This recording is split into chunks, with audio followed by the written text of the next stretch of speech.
Again, thank you all for coming today. Really appreciate it. Welcome to Film Leicester's Great Growth event. And really today's event is about talking to some fantastic people. Guest speaker, Dan Alexander, some fantastic guest panelists. Alexander Jackson, Stephanie from Kino Bino, we've got Tom Woodworth and we've got Richard Strong, and it's really just diving a bit deeper into people's careers, their growth, why they started, how they got into their careers, the direction where they're going, working on their own IP. I wanted to find out loads more, but let's get cracking, I suppose. So first and foremost, let's introduce a big round of applause to Danny Alexander, award-winning director.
Okay, so Dan Alexander is an award-winning director and BAFTA Connect filmmaker based in Birmingham, UK, with a passion for directing television, narrative film and commercials. Currently produces and directs works for platforms and agencies including the BBC, BFI, Warner Brothers, and the official film for the Commonwealth Games handover ceremony. You sit on the board of Create Central, accomplished cinematographer, credits including complete series for ITV and BBC. When are you going to stop? No, honestly, my first question would be, did you ever think you'd be where you are now in your career, doing all the things that you've been involved with? Thank you. It's a bit of a weird one, really, because I still feel like I'm nowhere near where I want to be, and I guess that's how every creative really feels as well, to some degree. No. Essentially, I think when I first came into doing what I was doing, it was really hard. It almost seemed impossible. There was no real kind of like pathways in. Don't really want to give away my age right now. So, I just had a birthday. But when I started, there was no opportunity. There was no kind of like meetups or any kind of schemes or any kind of outlets for filmmakers or anybody with a passion for film to kind of really get involved with, unless you got like 20 grand to go to the next school in London. So it just seemed like a bit like a pipe dream. So for many years, it was a case of feeling like an imposter. Still sometimes. All the time. But it was very much a case of now it just feels like it's not real. And I think that was the kind of trigger that enabled me to kind of really not kind of get into the industry, because I felt it was so far removed that I'm just going to do the traditional way. I'm just going to do what I like and to see what happens. And luckily, some of it paid off. Obviously, you had a passion for filmmaking. Was there? That's what you got onto that. Right. So, obviously, you had a passion for filmmaking. What was there something, because you've done directing and cinematography? Did you have a this time off to start first? Because we know in this industry, it's not linear. It's not. Yeah. It's not. Everything goes left, right, centre. So, was it quite clear? You mentioned it, wasn't it? It was just pure ignorance. Like I didn't have a clue what I wanted to kind of focus on. I fell into cinematography first by accident. Just before doing anything to do film, I was doing a lot of youth work. And that was my passion from when I was young. It was like, I want to be a youth worker, I want to work with young people. And I did. I worked with young people for 19 years officially as a filmmaker, as a youth worker. And I was trying to juggle the two. And it was only at the point where it was just impeding too much on what I was doing as a filmmaker, where I had to kind of like knock it on the head, which kind of still breaks my heart when I think about it. But in the beginning, no, I never really knew what I wanted to do. I just wanted to tell stories. And I loved music as well, so I started off doing music videos. So, you know, today shot over 400 music videos. So it started off really kind of low key. Then if you get on TV, now it's on MTV, it's on BET in America, and now I'm getting requested. And then it felt cool because, you know, I used to get flown out places and stuff to kind of do music videos. And that was my introduction into the world of filmmaking, because it's like, okay, I'm being taken seriously for this particular world. And then there's always been a, you know, desire to kind of tell stories and bigger stories. So I just naturally kind of fell into filmmaking and was like, okay, I want to transition this world into the narrative film world. But again, it felt like starting from scratch, because it was like, who the hell's doing, I don't know, everyone's doing it. So when I look around left and right, there's nobody really doing it that's, you know, accessible to me. Everybody's like up there. You know what I mean? It was kind of like BBC. Go knock on BBC floor, see if you can, if you can get any kind of help and stuff. So it was absolutely by accident. It was just literally through the pure love of just knowing that I like creating stuff, I like making images, and let's just see where it takes us. I mean, there's a lot to kind of dissect that, but was there like a pivotal moment during that time, or a project that like kind of took you to the next level, where there was a moment in time that was like... There was two. I think there was two. I think the first one was the very first film that I made, called The Art of War. And it's terrible. It's literally stick. So the little toy soldiers you get as a kid, the little green ones. I didn't have access to people. So I kind of created this short film in my house where I had, what's the name of the artist? I can't remember, popular song at that point, where when you put stuff on the internet, it's not getting tagged, so you can shoot whatever music you want to get away with. So I created this cool little narrative about war, basically saying like, you know, it's a game, but war's very real and expensive and stuff. Yeah. That, I put it on Vimeo at the time, so I don't think I ever messed with YouTube at that point, but yeah, it was Vimeo. And Vimeo's got this thing called staff picks, so it's kind of like their internal award system. And it won a staff pick, like pretty much straight away. And then those people that I knew from the industry started commenting on it. And there was a guy at the time called Philip Bloom as well. It's quite, you know, big in the camera world. And he commented on it, and, you know, I think he put it on the blog. And then loads of people started coming towards me like, oh, who's this filmmaker? And started taking things a little bit serious. Which kind of put me into the world of the kind of like social media world, even though I was very young at that point. And then the other project was the first short film that I did that is absolutely terrible, and I pray to God it's not anywhere on the internet. I don't think we can say it. But it's a film called Sacrilege. So I'd done that short film. Again, it was at a point when nobody was really doing short films like that. It's big unheard of, like no one was really making films like that. And for somehow it ended up on the news as like our local filmmakers made this film. So I'm interviewed on BBC News, and then there was another program by, was on BBC One Extra called Galaxy maybe in London, and they had this TV show called Harassing Trainers, where they just, you know, they interview like loads of upcoming creators and people that are doing stuff, and usually in the music space, but in the video space as well. And then that kind of put me on a quite cool kind of pedestal. And then from that point, I just ended up having lots of conversations with TV and stuff now. Like brands were taking me more serious, and I just seeing that was more credible now. Like, oh yeah, this is the new filmmaker to kind of work with. It's not even like the work was really good at that point. It was just because I think it's just that trend of, oh, this is who people are talking about right now. Let's just let's just work with him. And I was just like, yeah, right, let's go. How do you obviously you've directed, cinematography and producing, how do you balance all that? At first it was hard because I would just kind of do a jumble set of everything and just try to throw my hand at everything and just get really kind of excited and passionate, and then, you know, you've got 10 projects on and probably one of them will get finished. So I had to learn the hard way of accepting the fact that, you know, sometimes you just have to dedicate yourself to one thing, and those other things there, you just have to put them in a place and come back to them at some point, and I'm still going to do that today. But I think that really taught me the importance of having a team as well, because at that point it was, you know, so sure everyone can kind of relate to the point of when you're creative and you spend so much time learning every area and discipline of film like I did. Like I studied so long, when I say studied, researching on Google, but I studied so long every area of film, whether that was sound, whether that was graphics, whether that was cinematography, whether that was directing, and just practicing it and feeling like I really know it inside out, like technically anyway, like practically probably different, but technically I know it inside out. So I'd always want to do everything And I find myself when I'm working with some people, even with sound people, I'm just like, you didn't turn it properly, and then you're not doing that microphone's too fast, and you wrong axis, and blah, blah, blah. So I had to kind of really learn to just trust people and just allow myself to build a bigger team. And then that allowed me to work on more projects as well. It allowed me to kind of delegate and allow myself to actually get things finished. And I think that was the first time when the credibility started to really work for me. Do you know what I mean? Because everyone knew that I could execute, and everything that I did had a particular look that worked well. I really went into this whole kind of cinematic vibe from early, but when I started to learn to trust and work with more people, that's when I was getting things finished. And then that trust built, and I built up so many different kind of companies and agencies to the point where there was a reputation of, okay, yeah, I know that I can trust Daniel. If I give Daniel something, it's going to get finished, and I know it's going to be at least at a particular standard as well. So that really kind of allowed me to start managing things a little bit better. So in my day-to-day life now, it's mainly more directed now. I still absolutely love cinematography, but the kind of jobs and stuff that I'm usually working on now usually end up being quite cool directing stuff, which takes up loads of time. And the scale of it would usually mean that if I am doing cinematography in that project, there's no way that I'll be able to be doing anything else because there's just too much going on.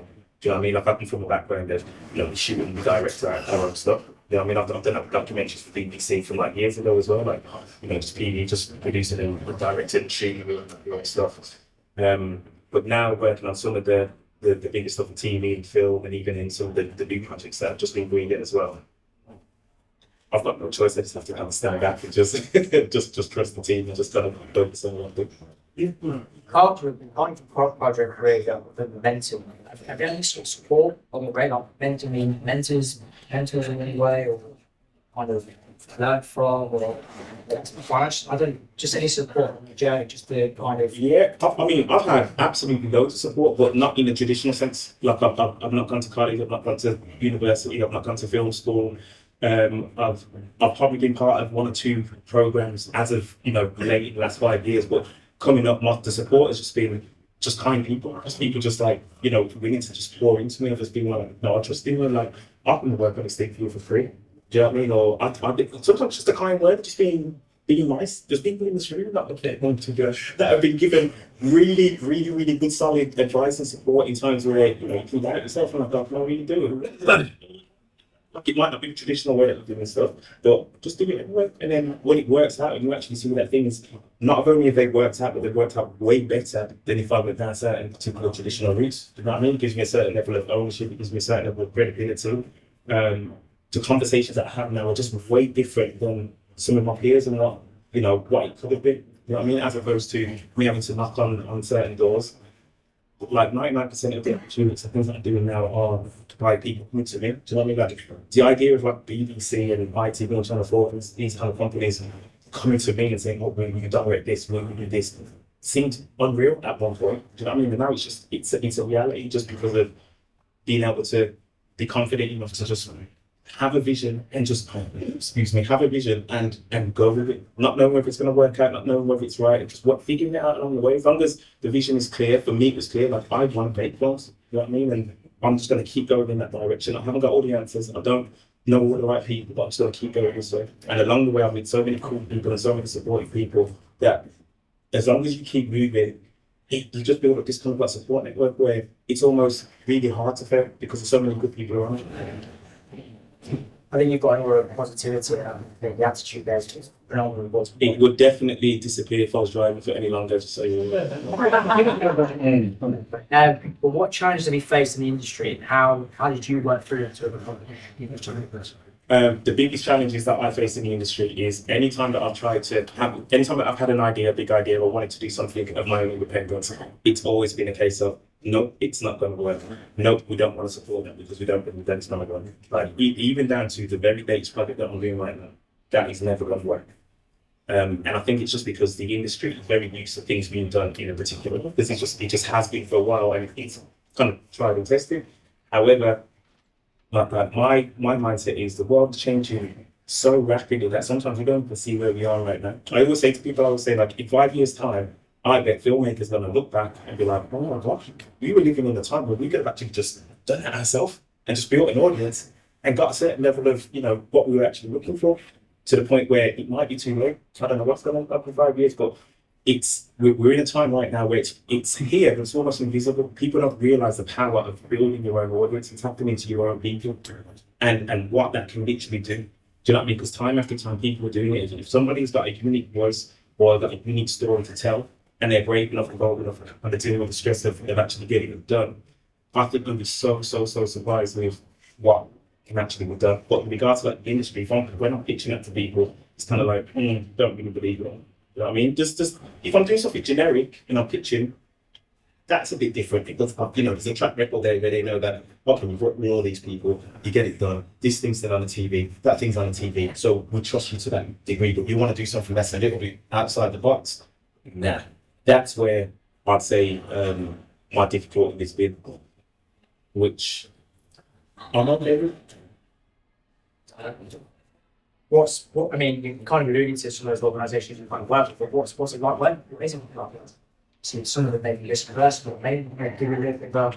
Yeah, I think every is different. Like, because I never knew before. I used to just think, it's all broadcast. Like, okay, working with BBC is going to be like working with Channel 4 and working with ITV is going to be the same as the rest. So you realise that no, it's not. That they're like completely different worlds, different kind of vibes, different kind of cultures, as it were. Do you know what I mean? Like where something is cool on one project and another project, it's kind of like, no, you can't act like that. We'll be frowned upon. You know what I mean? So it's very different from project to project. But I don't know how I'm not being kicked out of Blacklisted yet, because I just carry me around to wherever I go anyway, kind of trick that ecosystem, because I just want to. It's fun. You know what I mean? I can't really do the whole kind of boring stuff. But working with a lot of the different agencies, I would say that my experience compared to, when I'm speaking to friends and people that are also working with those people, is it very much depends on you as a person. You know what I mean? Like if you go in there as a worker bee, that's just how you get treated. But if you go in there with a strong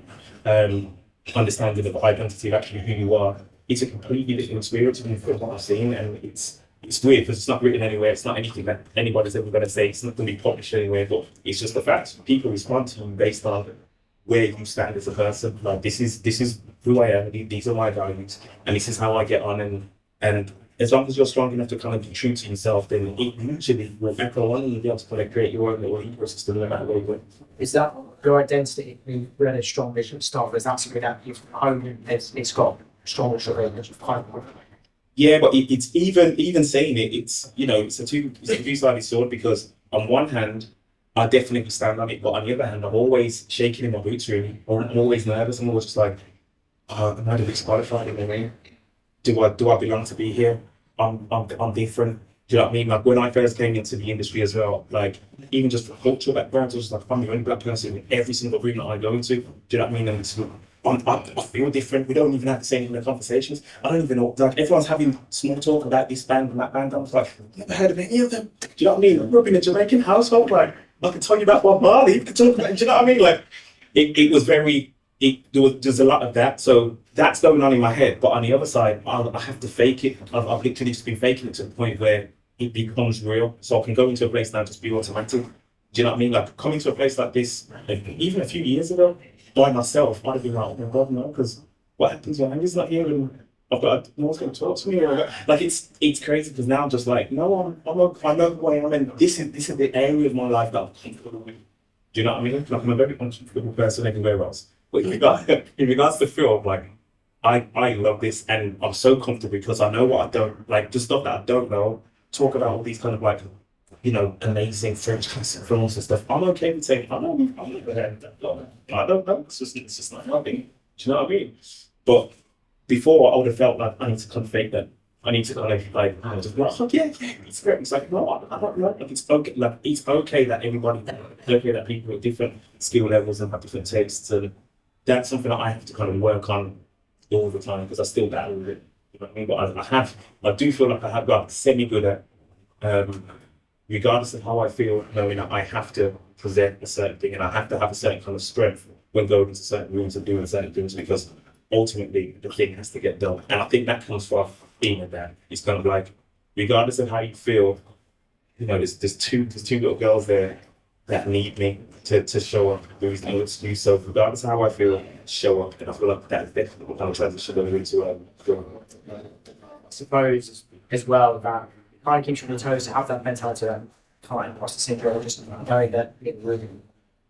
And kind of use that as well to it bounces sometimes, right? Yeah, 100%. Like I now think that, owning up to your weaknesses and your kind of like downfalls is so powerful because you don't have to pretend anymore, you don't have to fake anymore. It's just like, I don't have to be the best filmmaker in the room. I don't have to be the best director in the room. I don't have to be the best cinematographer in the room. I just have to just do me. Do you know what I mean? Like, I know what I want in life. I know what I want to do. I know the stories that I want to tell. And it might not appeal to half the room, but the other half of the room, that's my audience. And if it works and if it allows me to kind of get the creativity out that I want to do, and then in hindsight, looking at it, it's like, actually, that's actually also paying my bills now. I'm a happy man, like, do you know what I mean? Like, you have to kind of do what you love and pay your bills. Everything else after that is an absolute bonus. As long as I can get the creativity in me out and, I'm able to kind of sustain and provide for my family and stuff. Like, I'm okay with every single flaw that I've got. I'm happy to work on it with myself that need development. But the things and the things where I feel like may not be able to compete with other people, right? I'm happy. As a filmmaker, what advice would you kind of give to loads of stuff that people take? So, what would you kind of say to aspiring directors and cinematographers that get into the industry to improve their craft? What kind of advice would you give? I would say it's creative because it used to be a generic answer. Just go out and shoot, which is always great. But in reality, I would say now it's about finding a way of taking that creativity that you put into making the film and use that same creativity in building strong relationships. Simple as that. Do you know what I mean? So I was doing a workshop earlier with students who many of them have never been on a film set before. It's just like, how do you get on a film set? It's impossible. Teachers saying, it is difficult. You can find this scheme or find that scheme. And I'm saying, listen, you're in Birmingham, okay? So there's a platform in Birmingham called True Birmingham, and it's an outlet where people are putting call outs for things that they're missing in the film. So a police might be like, oh, do you know what, we need catering for this, or flight technician might be like, oh, I need a sparkler. Just loads of different stuff that's going on for big massive productions and small productions. So I'm saying it's Facebook. You communicate with people directly. And people don't know who they're talking to, but they're putting the call outs, so they're responding to people. I would go in there and just be like, I've seen that you're doing this film, research the person, give them a little bit of flattery to say, I'd love to just come up, can I just come and get some experience or help out and blah, blah, blah. There is a big higher chance, a lot of a higher chance now that you're responding to, you speak to somebody directly, you're not just going to somebody's email or company website. It's not someone putting a crew call out and it's their personal profile, it's their Facebook page. And it's just like, oh, that person's a producer. Get to know them, just get in there. Even if it means doing, 50, communicating with 50 people and only 2 of them get one. That's great because you only need one. You're only looking to get on one step. Do you know what I mean? So it's just about a creative way of how can I build strong relationships with people? How can I get closer to people that are doing things that I would like to do that I'm currently not doing? Relationships is massive, and you've got a strong vision, you've got an identity of the type of work that you want to produce. How do you have any sort of techniques and ways to try and get people on board with your ideas and vision? I definitely do. So I use this analogy. I can't remember where I got it from. I'd love to say that I made it myself, but I think I stole it. It's the same as like you're on a motorway. I don't even want to say motorways after that journey, but you're on a motorway and you see somebody broken down in the car. Everybody's driving past that person broken down in the car. You know what I mean? You feel back to them when they're broken down, so okay, whatever, you're going on your way. If you're driving past and you see a person outside of the car trying to push, you are way more likely to stop and help. You know what I mean? Because you can see somebody already doing something. It's clear what the action is. I want to be able to help. You're sitting in your car, I don't know what you're doing. Do you know what I mean? So this is the same thing that I apply to my own projects as well, which is it's all great when we having the best idea in the world and sitting on it and talking about it and saying, oh, one day I want to do this and one day I want to do that. Instead, I would just go out and I would just start making it, even if it's just a proof of concept, even if it's just one scene, even if it's just a test shoot. It lets people see something, it lets people galvanize towards when things are happening, when things are in motion, people literally come towards it like, oh, what's going on? What is this? This looks cool. I want to be involved. And that is how a lot of projects, for me anyway, have kind of come up, go through the gate and actually happen. Like there's a documentary that started exactly like that, a music documentary. So I grew up on like rap and jungle and grime. And those people that kind of created that scene now. You've got people in the scene that are actually, buying houses from millionaires from it. But the people that started it were all my mates and they were broke because there was no industry there. So I wanted to do a documentary called Legacy, and it was about looking at the pioneers and celebrating the people that have enabled the scene to thrive where it is right now. So I just started doing some interviews and just letting the momentum build up. And then what happened is everyone started talking about it, the whole scene started to get involved. Then Google, one of the Google Arts, somebody growing up as it wants to get involved. Facebook Meta says, we're doing this new music program launch for the Midlands and we want to do this. All these people now starting to see this tiny little thing that I was doing, that was an Instagram post, and it just built up into this big thing. And then a year later, we've now got an appointment at the British Museum Library in Gibberjiggy, where they're putting the documentary, and we released the book as well. That's going to be in there forever now as part of history. They want to put it in there as official history. There's this thing that they're doing that they're celebrating. But yeah, it's now going to be in a plug-in museum. Like, I would never trust that. And that was just something that I'm going back with absolutely no help or support from the team.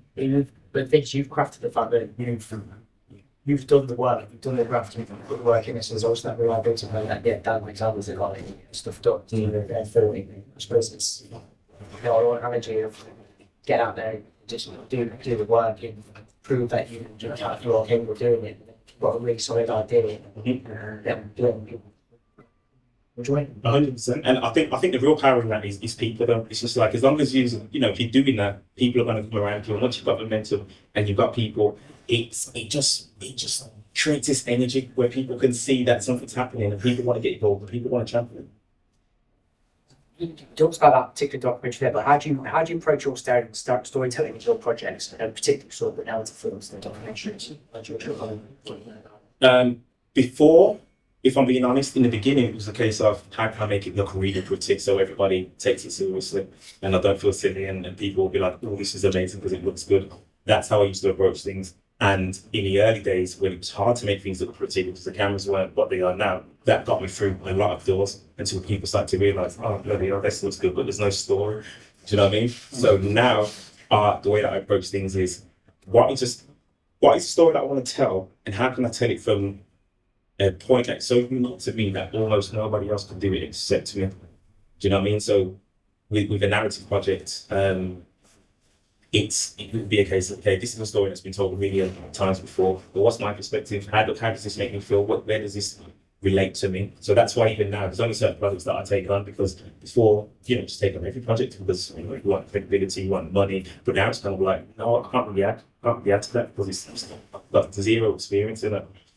Unless it's like loads of money, then I'm going to But most of the time, it's a case of really just picking a story that you feel like, no, I can add a perspective to this because I've gone through something similar, or I've got an experience that is quite unique to me, and I think it will really help tell this story, even if it's just down to the way that it's going to, again, the way that it looks, but for storytelling, like telling things through, different type of angles or different kind of approach to covering a particular scene that isn't necessarily traditional. Because in reality, when I go back to this particular memory, for example, this is how it felt. It felt like looking through a stained glass window. It felt like everything was from a realistic point of view. This was allowed to that brain. And so it's just trying to find a thing where it's just like, yeah, couple of hours. You do obviously mention you want to work in the community. So what motivates you to engage with that? Support like with artists? I think I've just always had a passion to kind of like work with young people, not even just with film. It's just I don't even know where that comes from. I feel like if I went to therapy, there'd be some sort of form of like, yeah, back in the day, this is some childhood trauma that you're trying to solve. But from a very, very early age, it's just like I want to protect younger people, and I want to try and give them opportunities that aren't necessarily there. So I don't know where that comes from in that aspect. In regards to helping people in the community kind of get into the industry, for me, it's a bit of a rebellious streak in the sense of it took me so long to get in, and there were so many obstacles, and there were so many times that people could have just said, just do this. Or if you just speak to that person, or if you just do that, you would have just shaved 2, 3, 4, 5 years off a particular road that I was going down. And it hurts me because, time is life. That's all we've got. It's the most precious thing that we've got. And watching so many new entrants coming into this industry with bogus advice and watching the same pattern happen again and again, coming in, the egos are big, they've got this advice, it doesn't work, and now they're doing something that they don't want to do for the rest of their life and they just give up because of the bad advice they've been given and not necessarily having a support system to just say, do you know what? The reality of being in this film industry is like this. It's not always going to work out. There's going to be times where you've got absolutely nothing. There's going to be times where it feels like the world is against you and you should give up and it's a pipe dream. Like that's just part of the journey. Pretty much for anybody that is successful in any area, that is part of the journey. Sometimes it's going to look so bleak that you're going to have to find some form of strength to just stay in there because no jobs are going to be coming in. You might have a whole year where nothing happens. And no one's told you that though. Everyone's told you that if you do this, and this, you'll Spielberg. So when it doesn't happen, they start thinking it's something to do with them, or they feel like, oh, the industry's not being possible and stuff. And I try to explain to people that there are definitely ways in, and there's ways to apply yourself, and there's ways to do things, even when it feels like the world is kind of like closing in and there's nothing going on. And you've linked it quite nicely. What's the biggest advice that you've taken today?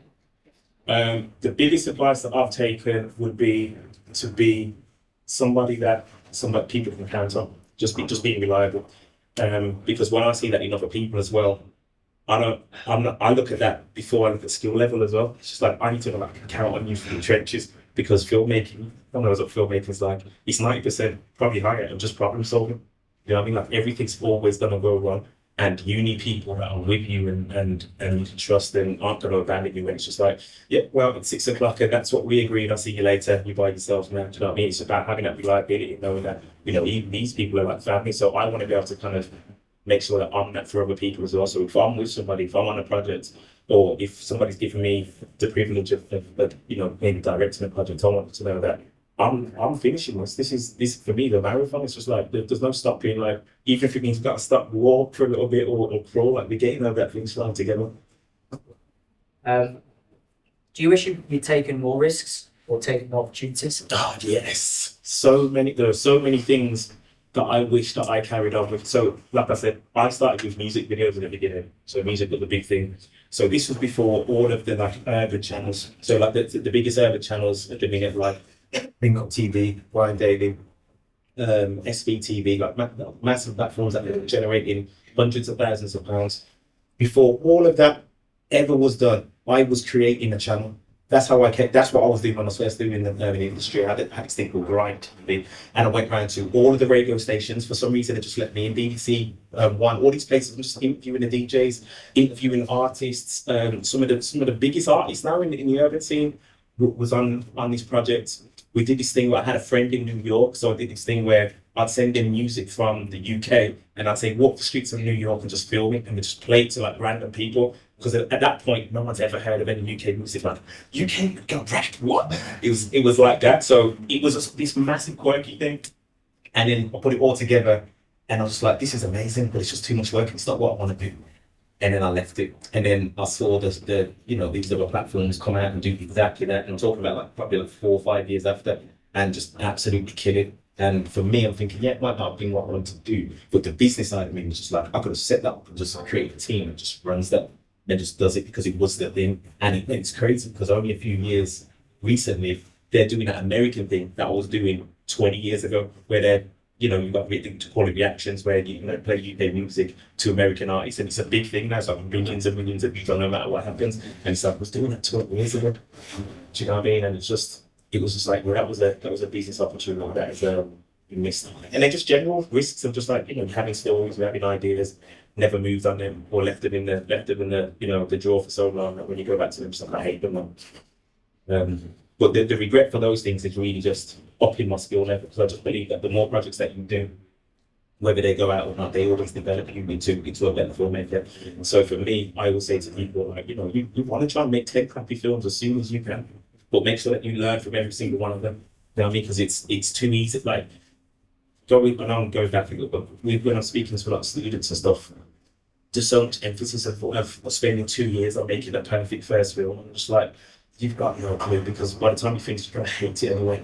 Do you know what I mean? Like, just make as many as you can quickly and learn from them. Don't just bang them out for the sake of it, but like learn from them. Like when I used to do films, my early films, I'd make a film. I still do it now, and I go back and I get a notebook and I write down everything that went wrong, everything that always went better.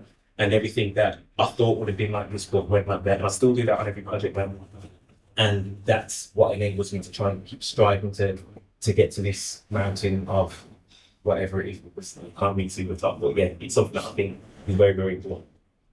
You kind of thrown it. I've got a couple of questions. I want to throw it out Q&A to the rest of the guys. But what is that? Do you know what the mountain is? No, it's that mountain of despair that's your You're just never gonna get there. You're never gonna get there. From so everything you've learned today, what wish you kind of incorporated, like now in back planning days? I wish that I would have done the risk taking of what I'm doing now with the film. So the film that I'm doing now. So we've got a feature film that's been greenlit for Gale, and the way I went about that, I wish I would have been brave enough to do that process a lot earlier, because I feel like it would have shaved off lots of years. I just feel like it would have worked at any point of time. Try to do it. What held you back at that? What held you back at that time? I wasn't grown enough as a person internally. I wasn't strong enough as a person internally, because it's just I wasn't used to public criticism or doing things. But with the Commonwealth Games thing, for example, that went out to 1.5 billion people by BBC around the world when I directed that film. So it's crazy because you've got so many people that love it. You've got so many people just saying really horrible things about it. This isn't a Birmingham that I know. Why are there so many black people in there? And like, do you know what I mean? It's just kind of crazy. And I've always seen criticism, but having that level of thousands of people on this forum, and it's trending on Twitter, and it's trending over here, loads of positive views, trending over here, loads of positive views. Then there's a segment here of just like, wow, where did you guys come from? Do you know what I mean? So that kind of built off a certain level of resilience. But I didn't have that before. So like the project that I'm doing now, Gale, it's, I'm doing a Wizard of Oz film. And the way that it started was me just taking a risk of just saying, I'm just going to do one. I would have just been like, everyone's going to call me stupid. And they're going to laugh at me. You know what I mean? But it's worked out. And it's been greenlit. So that's only now because I don't really care what people say. Nicely segued. So what are the future goals and what are the upcoming projects that we're excited about? The future goals are to find a place within myself where I'm putting happiness first, regardless of anything else, and just trying to find a place where it's just like, I'm happy, but I'm okay. You know what I mean? Because a lot of the time, as much as, trying to be positive and stuff, you go in and it's just like stress. What's going to happen in this project? I've got these things juggling. I'm waiting for this thing to come through. That's it. And I've got to do, it's just constant. It's really hard to kind of switch off. So my goal is I really want to kind of find a place where it's just like, do you know what I mean? Like, it's okay. I've got everything else that I need anyway. So it's there, but trying to live in that truth. So easy for people to speak positive. Do you know what I mean? But to actually live in that truth when you close the door and have to just be by yourself, that kind of anxiety can really, really, really cripple me. So I'm really trying to kind of find a way to ease that off because I'm just in work mode all the time. Yeah. You know what I mean? Projects that I am working on at the moment, there's a few. So we've just got a BFI grant for a short, I think, I'm on answer now. Yeah, signed up for the, what's it called? It's there. There you go. Signed up with the LFC now. So that means I can announce it, doesn't it? There we go. So I can announce it. So we've got a short film that we're doing now. I have to check it. Alex is still like, and so Alex is, so the short film that we do with BFI is shooting that next month. And then in September, that's the feature film that's talked about called Gale. So that is a horror version of the Wizard of Oz.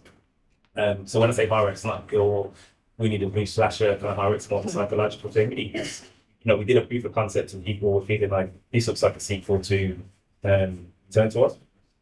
Yeah, I was about to say, I haven't seen Return to Oz. I watched that back and I thought, how did that make that a huge PG? I was like, that's scary, man. It's all horrid. But yes,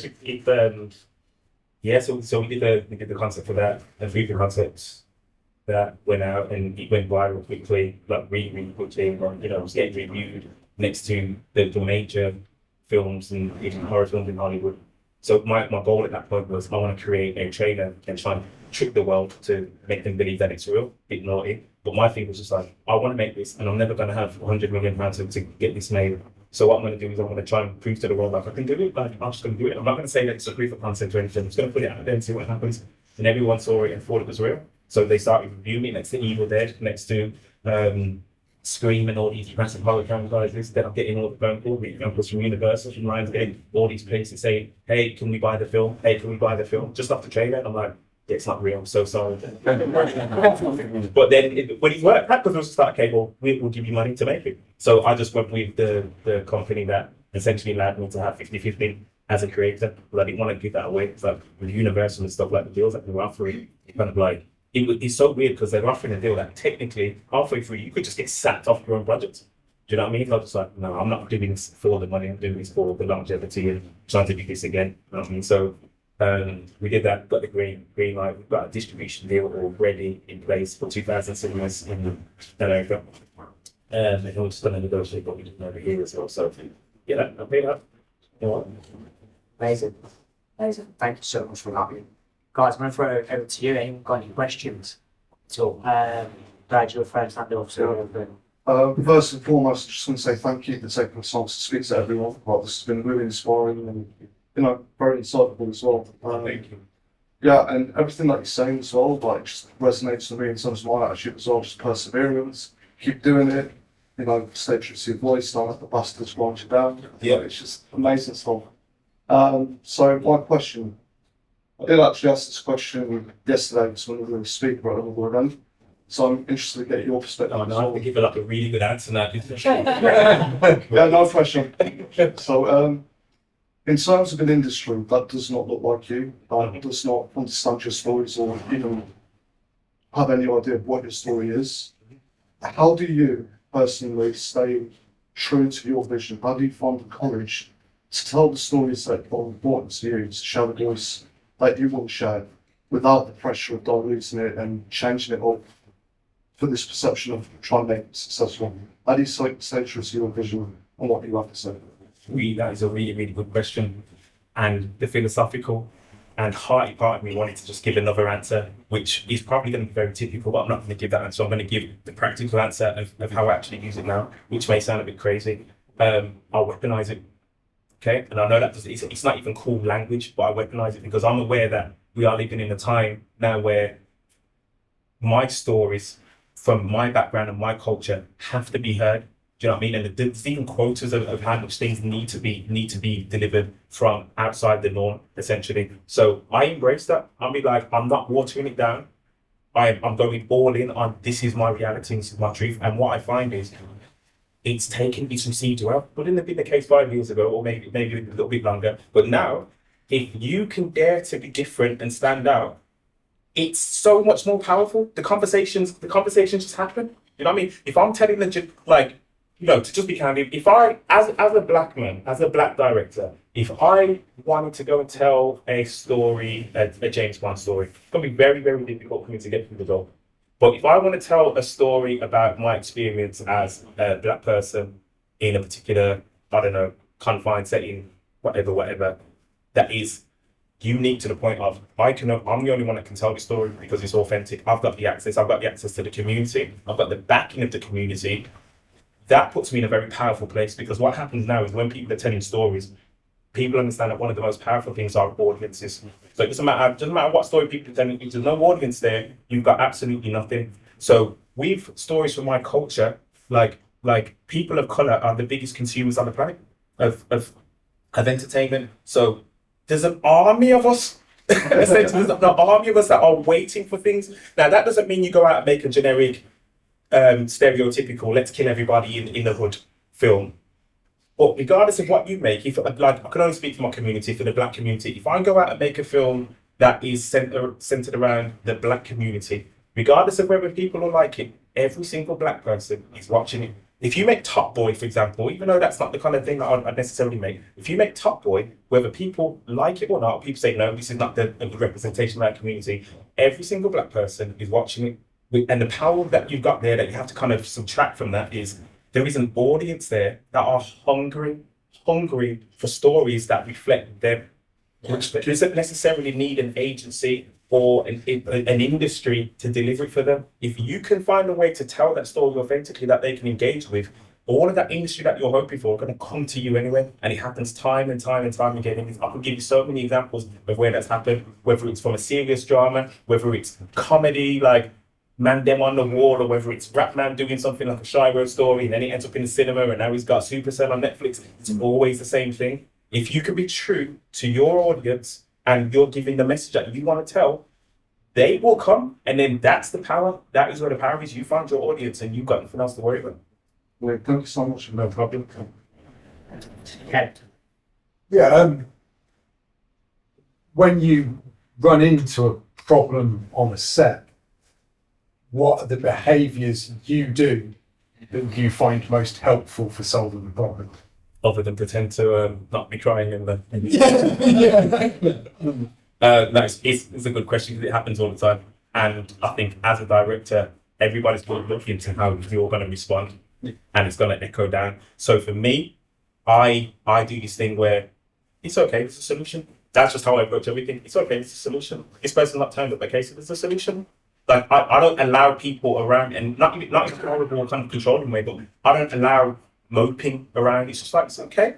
Do you know what? Even if worst case scenario, this might not come out the way that we want it, but what we'll do is we're going to make this the best way that we can. We're going to make it the best that we can. That's literally how I approach every single problem. I don't let people see me get upset or angry too often. In fact, I don't think anyone ever sees me angry, to be fair, but like, mostly that I'm emotionally affected. But I control those emotions because I just don't. Again, it just goes back to being a dad. It's a case of, I've got to show up right now. I'll cry later when I'm by myself. I'll be upset later when I'm by myself. But when I'm in charge of a team or part of a team, I want to make sure that I'm showing up. Do you know what I mean? I treat like the army. Like there's no room for me to be thinking about what's gone wrong right now. Like I need to find a way to kind of win. So. Just wanted to say again, it's been a pleasure to hear you talk today. But my question is, when you're trying to tell a story that's unique to you, especially when it makes you feel vulnerable, do you feel like this is like in relation to documentary, like how do you feel is the best way to tell that story without actually personally putting yourself within that story? Ooh, that's a good one. That's a real good one.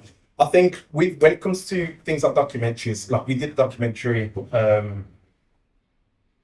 recently for We Are England for BBC One, and it was about a guy, he's what MOBO winner and stuff, but it's about he's trying to chase his roots. You know what I mean? Like he lives in England, but it's very much about, do I feel like I'm here? Do I feel like I'm part of this community despite the fact that I'm British? And there were so many times within that documentary where I could see myself, and it was very tempting to kind of lead it in a way where it was kind of more reflective of me as opposed to what the truth is. So I think it's just about trying to find a way where you don't want to cut your emotions off, because I think that can really fuel making an amazingly strong film. And I think that's where the power comes from, of actually being able to kind of have emotional resonance with the film. But it's about being able to be in control of your own feelings, which is sometimes a way for a film, and just allowing things to kind of move through you as well. You know what I mean? And just being objective and then allowing truth to unfold without speaking so much. So for me, I find that the thing that I do is just listen more, because things will happen and I'm just like, yeah, I know what you mean, yeah, that happened with me, or this is about me. And all of these things where it's just like, if I just shut up for a little bit, if I just listen more, by the time that somebody's finished speaking, or I've just let it sink in for a little bit, half of the things I wanted to say, I don't need to say anymore anyway. I feel like part of that, I don't want to say healing process, but part of that process of kind of dealing with your own story is telling your story anyway, because now I've got a connection to it and I'm more sensitive to it, if that makes sense. And just taking myself out of the zone every now and again, which allows me to be a little bit more objective. John Costa. Yeah, fantastic. You work with young people as well. That particularly resonated with us about that kind of ecosystem and the fact that you're a youth worker really. But thinking about COVID pandemic and the impact on the industry, can you think about anything that you're doing at the moment, projects you're working on, the way that you react to things now that come directly from your experience during COVID, because you had more time to think about things or reflect or look at your practice and think, actually, as a creative, I've got more time to do this, or I'm going to keep going with this when the industry gets back to how it was?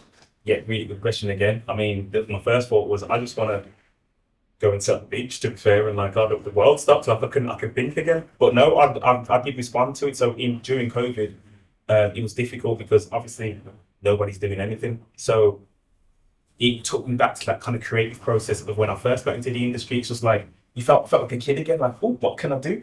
It was like the world you wasted with less options. So during COVID, I created something called the Midlands Film Archive because it was a response to seeing so many people make short films and some amazing short films, and it would always be the same thing. I don't know if it's the same thing for you, but it would always be the same thing that I noticed anyway. You make an amazing short film, you stick it on Facebook, stick it on YouTube, and everyone claps. Oh, this is amazing, well done, this is great. And you share it every day to the point you start becoming a bit of a spammer.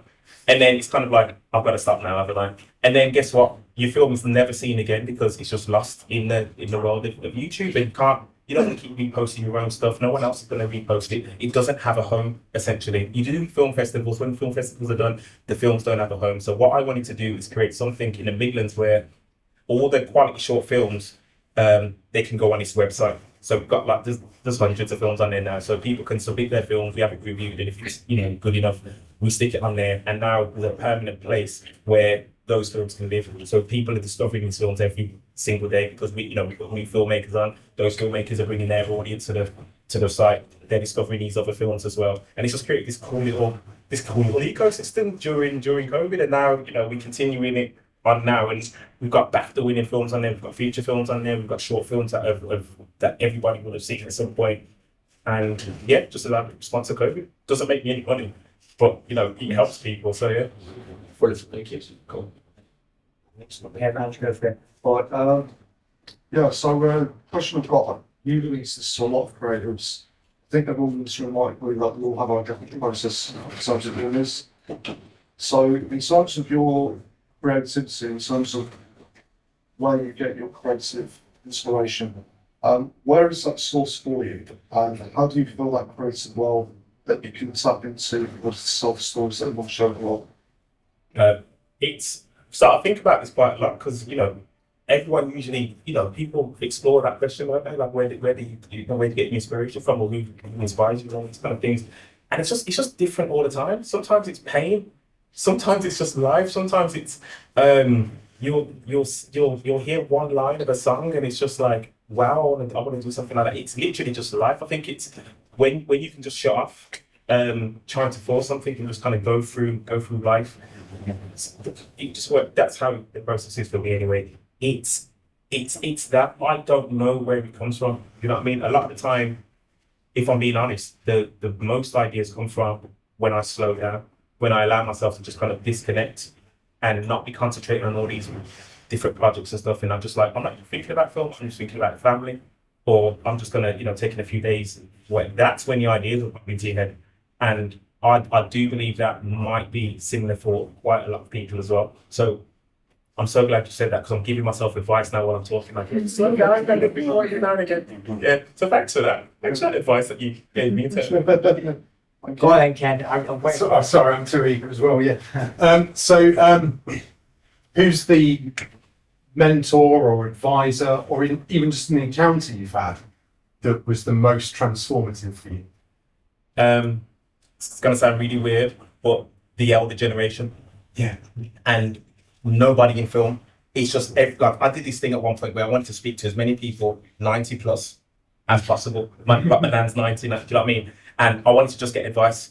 And the thing that I got from everybody is crazy because I even went on YouTube and I've seen people have done this too.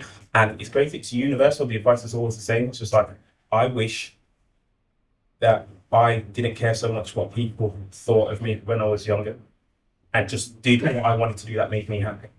So that's who my mentors are. It's people that kind of teach me how to live. Like the filmmaking stuff is great because I get inspiration from even crappy films. I'm just like, this is terrible, but that looks cool.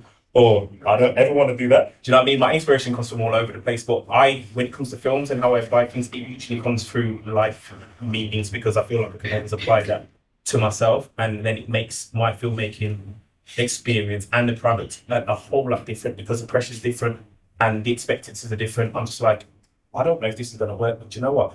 I'm going to do it right now because I'll never get a chance to do it again. And I don't, if it fails, who cares? Because when I'm 90, do you know what I mean? And let's say I'm in the twilight years of my life, I doubt very much that I'm going to be like, I'm so glad that I didn't try that idea because somebody might have laughed at me. So I'm really looking, I'm constantly going back to that, like, who cares? Don't you're not hurting anyone and you're genuinely trying to be a good person and help people as well. That's how I'm living. Alex. It's quite a good one. Obviously, you've been extremely frank with your career. I feel like I've been too frank. I feel like I'm going to get some text messages later. I think the question I'm getting to is also something that quite a lot of filmmakers go through, which is sometimes between projects, there's empty space. What do you do in that empty space?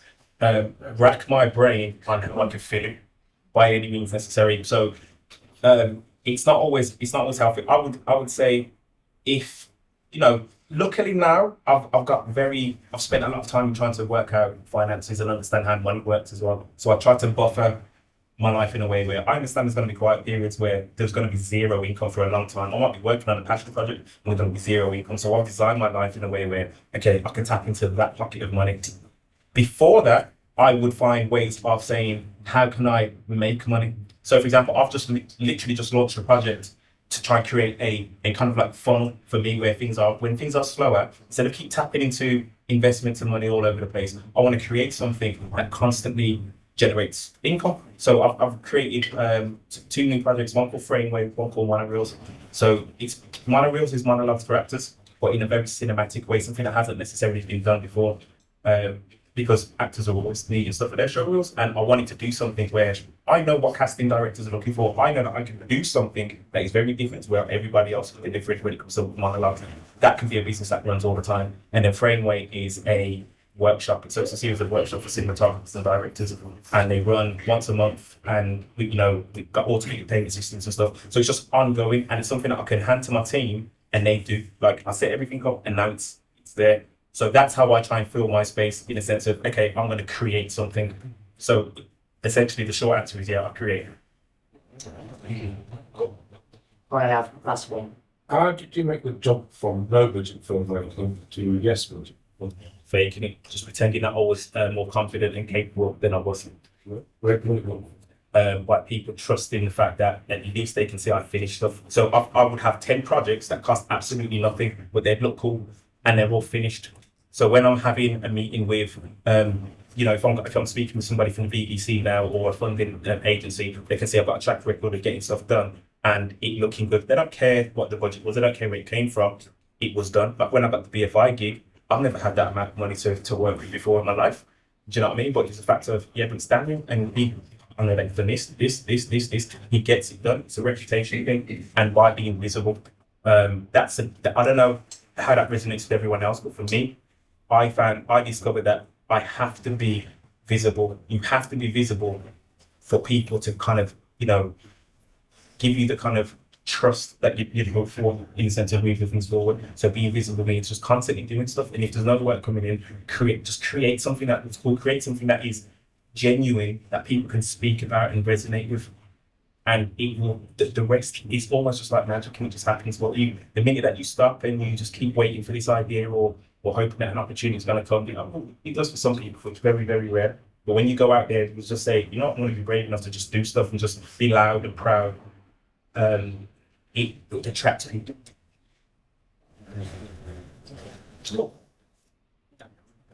It's not been on the whole time, has it? No, it went off like 10 minutes ago. I don't know, no one told me. I was okay, that's not. Just want to say a massive thanks to Daniel. Anyway.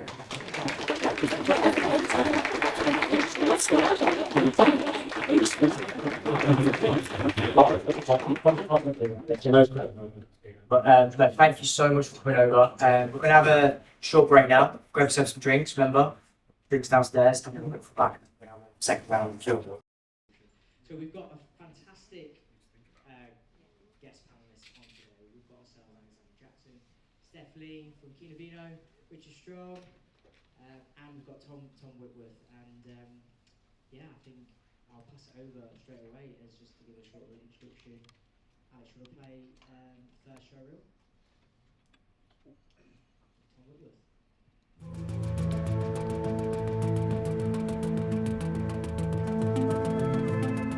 Buddy, how long does it take to train an eagle? Аспадан түскен бүркіт үшін бір ай уақытта кететінекіз. God, here she comes. Here we go, here we go, here we go, here we go, here we go.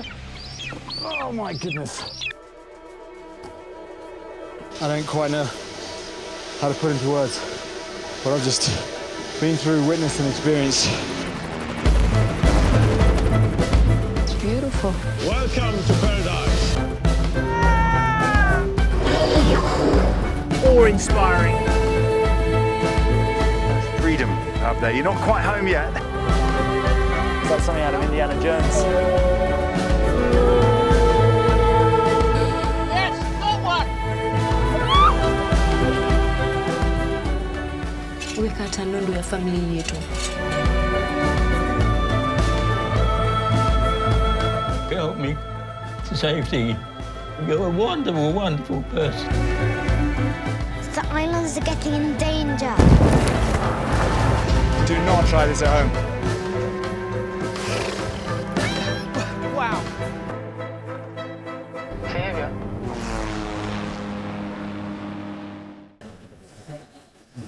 Tom, Tom, just introduce yourself. I'm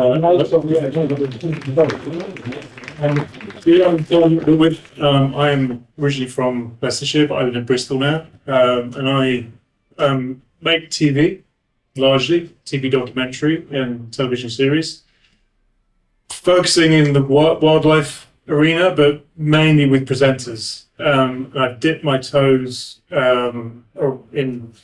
traveled all around the world, making lots of different types of shows. So it could be cookery, that could be about reality TV, it can be, I've done narrative drama as well. Yeah, and so I've been doing that for around, as it says there, about 12 years. Who's next?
Hi, I'm Alex.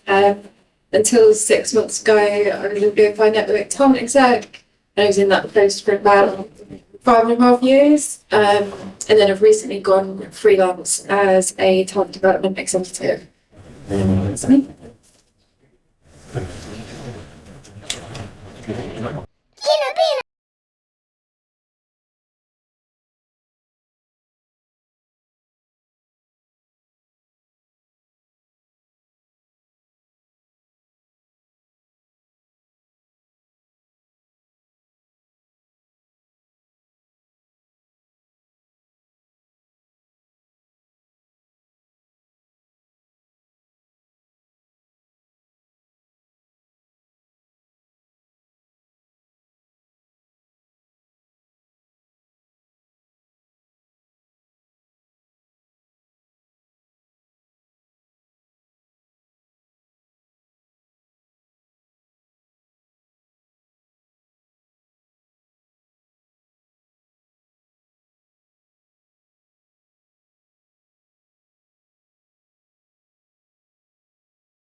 Hi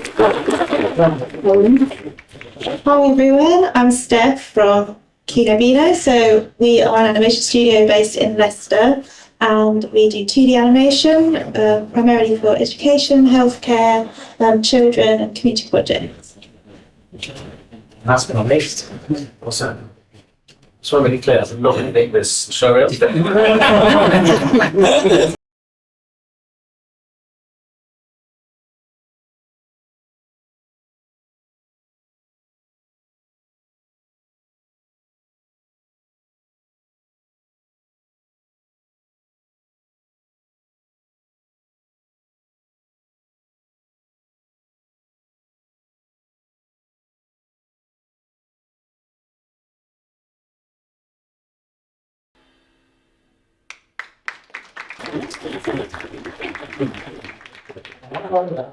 Yeah, thank you for leaving that to the last, so everyone remembers that. My name's Richard. Yeah. We offer digital production services, so a lot of technical services. So not creative like most of the people here, but been doing it for about 8 years. Or 8 years. So that's it. I'll talk about it. amazing, thank you so much.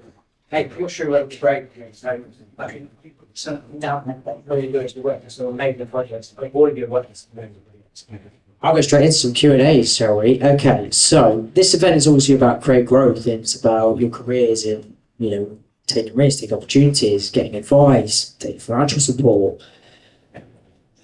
Steph, I know, go straight to you first. You're like, no, please don't. I know that you've done a lot of work with Thomas White Charity.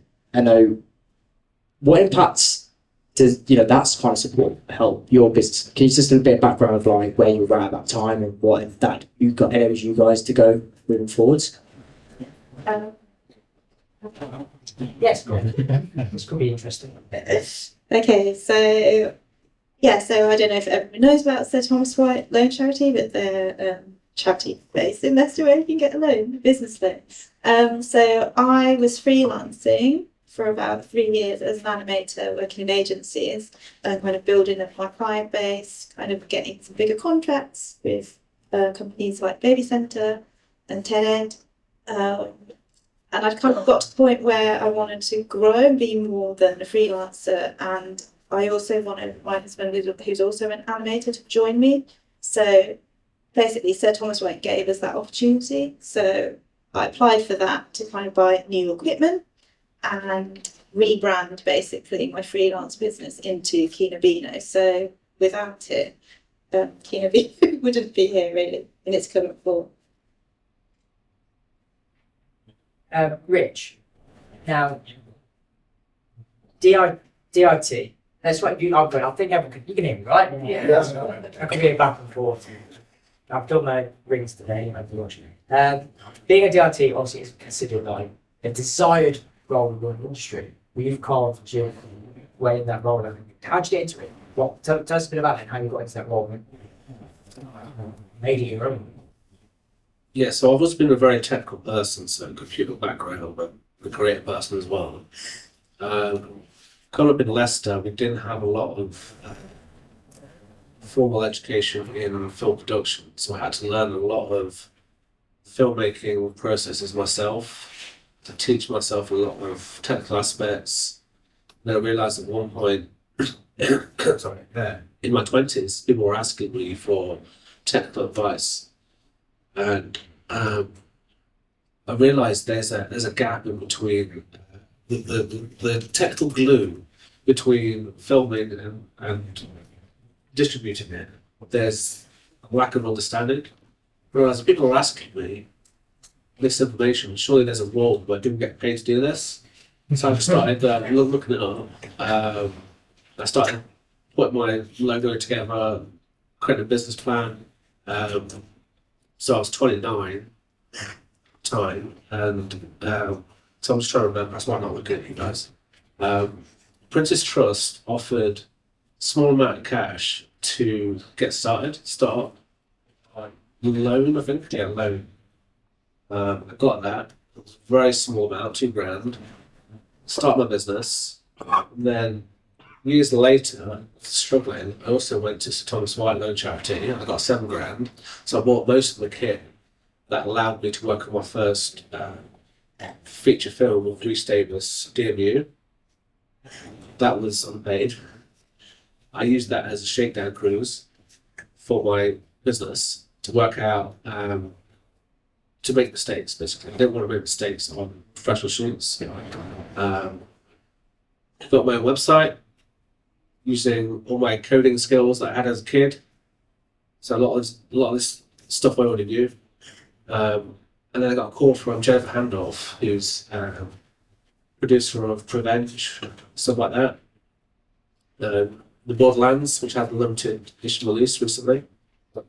She really liked my website. She didn't actually know that I didn't have much experience. It just looked like I did, right? Which is really key. And then that was my first paid feature. After that, I started to get more roles. So once you have like really good credits, you start to get attention, and that's how I started getting out there.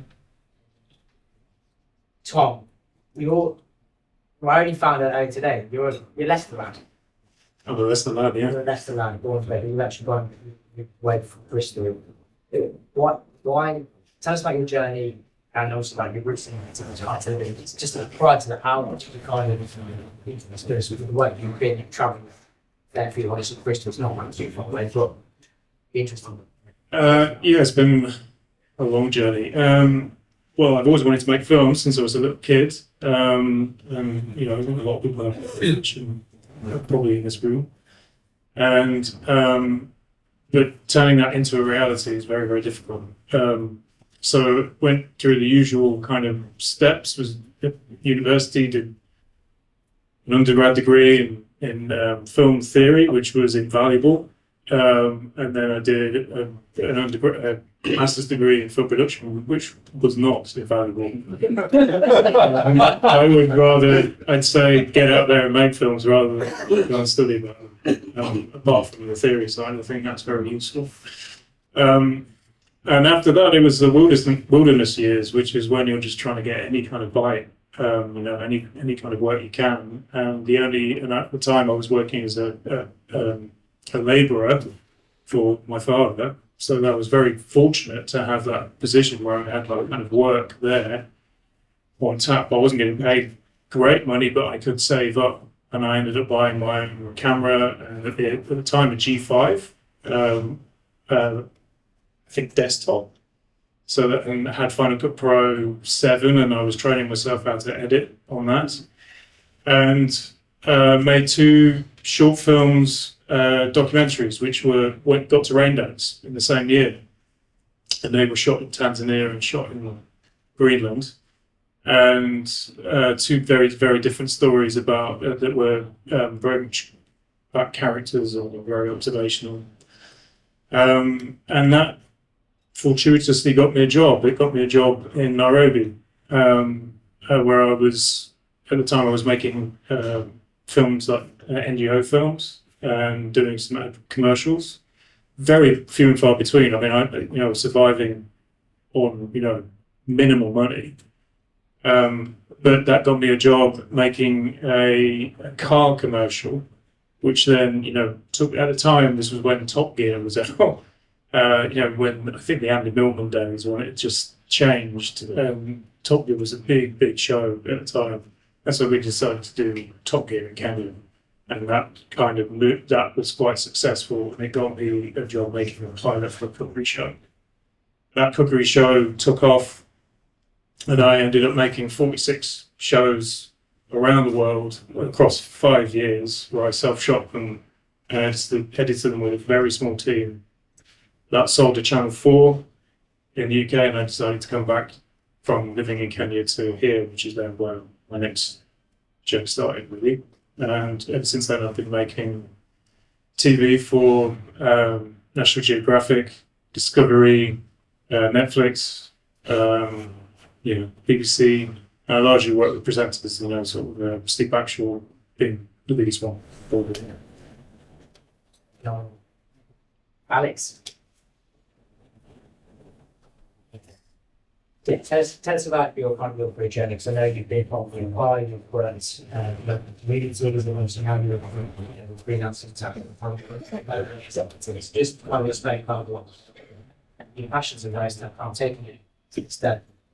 Well, I'm dyslexic, so school was quite tricky for me.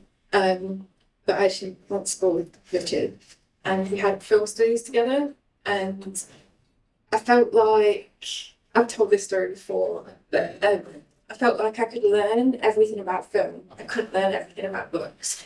So film became like this safe space for me. And I went and did a theory degree. I felt like it was really difficult for me to pull apart films where I didn't know how they'd been made. So I went to night school back here in Leicester to learn how to make films. And that's where I met loads of people that I'm still friends with today. And then this place opens, and I got a job as an assistant operations manager because I wanted to be as close to your film as I could possibly be. And then I became the education manager here, and then I accidentally produced a feature. And that got released on Netflix in December 2021. But I'd been here for about 9 years, and I absolutely loved the place. Like, it was totally in my bones. And I said to the chair of the board, but I didn't know that they were the new chair of the board that had come in. He said, "Oh, tell me like how you feel about Phoenix." And I said, "You know what? If you cut me, I'd bleed Phoenix." And I just scared this man so much, and he was like, "Okay." But after being here for 9 years, I saw this job with BFI Network to be a talent executive, which was around developing talent and managing the investment portfolio for BFI in the Midlands. Did that for 5.5 years, loved it, hated it all at the same time, but met the most amazing people, like Dan, that's there. And then 6 months ago, went freelance, and when I say like, you know, freelance talent development executive, that is just made up title I've given myself. Because I have terrible imposter syndrome and nothing is real, and so I thought I'd just go for it. Did any of you expect to be where you are in your careers? Yeah. Like knowing, if you look back, first starting, like you said, I haven't sort of explained about the story, but just in terms of like the projects and the work you're on, your extent, right now. I knew I wanted to do animation since I was about 12, so I've always wanted to be involved with animation, make animation. I didn't think I would be running a business, I think.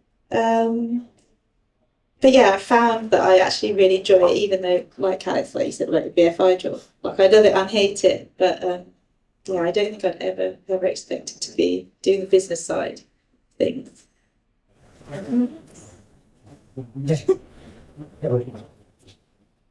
Yeah, I didn't expect to be where I am. I think if you expect it, I think if you achieve all your expectations, that's quite boring. Boring kind of life. You know, but it was an interesting experience. So I was actually at 29, so I started my business. I was fired from Staples. This is what it was. Imagine being fired from Staples. It's because I was constantly dreaming of things, of a business, of working in the film industry. I wasn't paying attention. That's fine. They're closed down now, so yeah. But next year, at 30, so I was on the feature film with Jeff Randolph, who's a good friend of mine. I'll get to that in a second.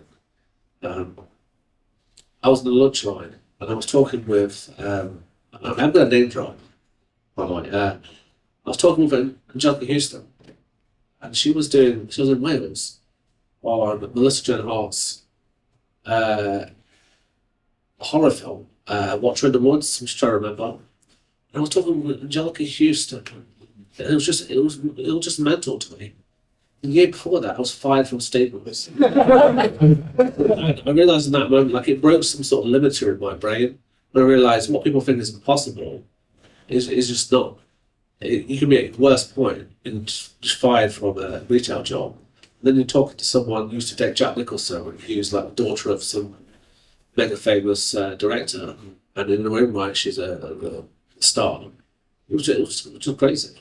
So no, I didn't expect that. In a word, no. I went off in a completely different directions where I thought I'd go. I really wanted to do narrative in cinema, and because it's cheap to buy a camera and make a documentary, and those documentaries, won a couple of awards. I think everyone thought I could do documentary, and then for some reason they got it in their brain that I was a marine biologist. It's kind of like that scene in Seinfeld where George has to, sort of fake the fact that he's a marine biologist on the beach. That's kind of what I've done in documentary in Bristol, because I don't know anything about diving, I don't know anything about whales, and yet I've made an entire series about whales. It's factual. And I think that really what that comes down to is being passionate about stories and storytelling as opposed to the subject. The genre, should we say. If you're passionate about telling stories and the form, and you're nice to people, I think that's how you can get on. I would love to get back towards cinema, but right now I'm quite comfortable. Alex, go on. Also no. I still feel so grateful when someone pays me, especially since going freelance. And I kind of still can't believe it when people offer me work. And I think I'm going to try and, hold on to how grateful I feel for that opportunity, and not take it for granted, because there's good months and there's lots of good months. And like Dan said earlier on, I'm so fortunate now to be in a position where people are coming to me with projects, with work, and even a year ago, I don't think I could have expected that was going to happen. It's a weird feeling, right? Yeah, really. Well, great, but then that's just showing that people trust you, that people don't really like great what you do. So, what's the kind of the? I'll work it back from this way. So, what is the kind of biggest advice that you've kind of taken to date?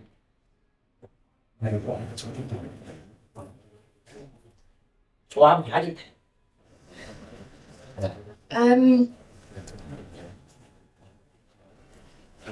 Sorry, this is throwing me a little bit, but I suppose, when Dan was talking so eloquently earlier on about just being himself and being comfortable in himself and the stories that he wants to tell, I don't feel that I'm there yet, but I'm really striving to get to that place. But one of the things that I've really held dear throughout, my career is around building relationships. And there are times that I've been really, really stressed and I've been snappy with people and instantly regretted it, waking up in the middle of the night thinking about it now.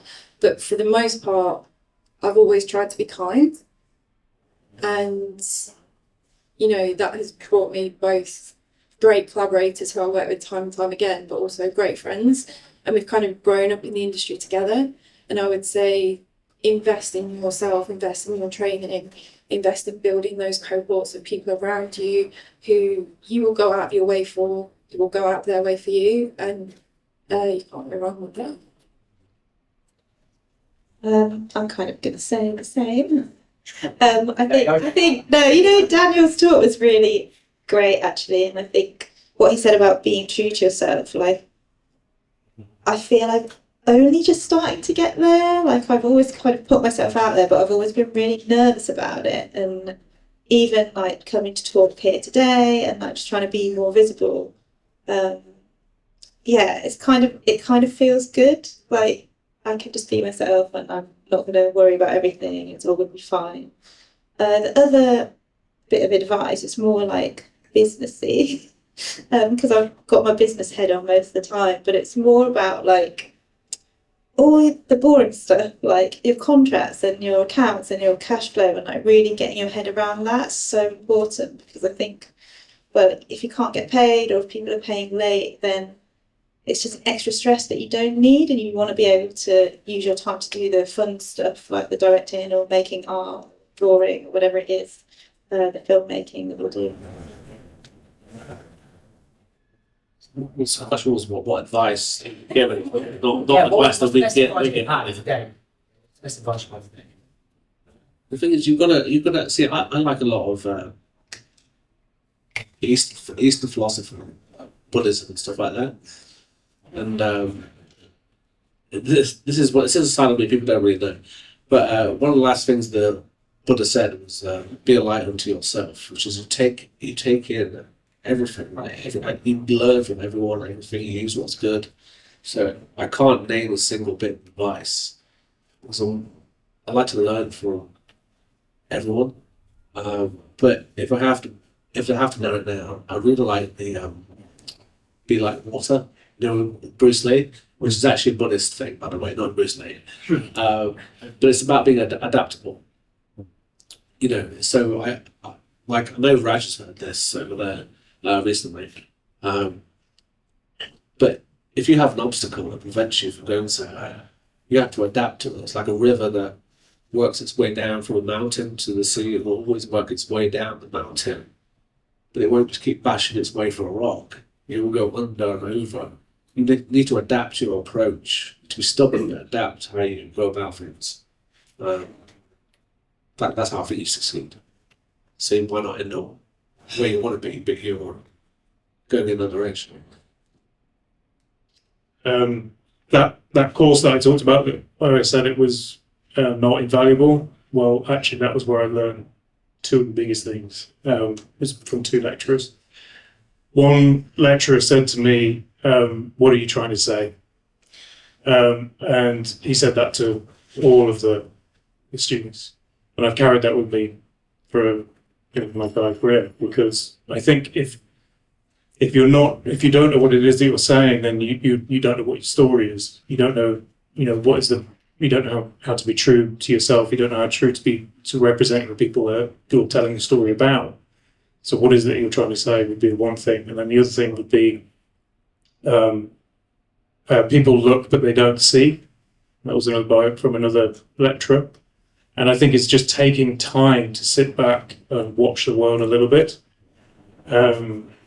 educate yourself and immerse yourself in other cultures, with other people, go to other environments, travel hard if you can, because it's just eye-opening to get out in the world and step outside of your comfort zone. And I think I've learned more from going to far-flung places than I have in the UK.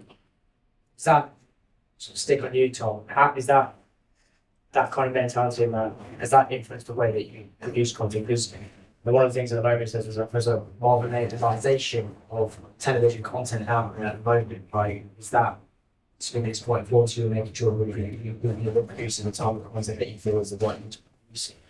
Yeah, I think, so the Marvelisation of TV is kind of like the Marvelisation of cinema. I think people have heard that phrase, which is that, it's become one note. And I think TV has gone that way, and you can see that in a lot of, we are inundated by a lot of natural history TV. And I think if you look on any channel, you will find a show that looks like a David Attenborough show.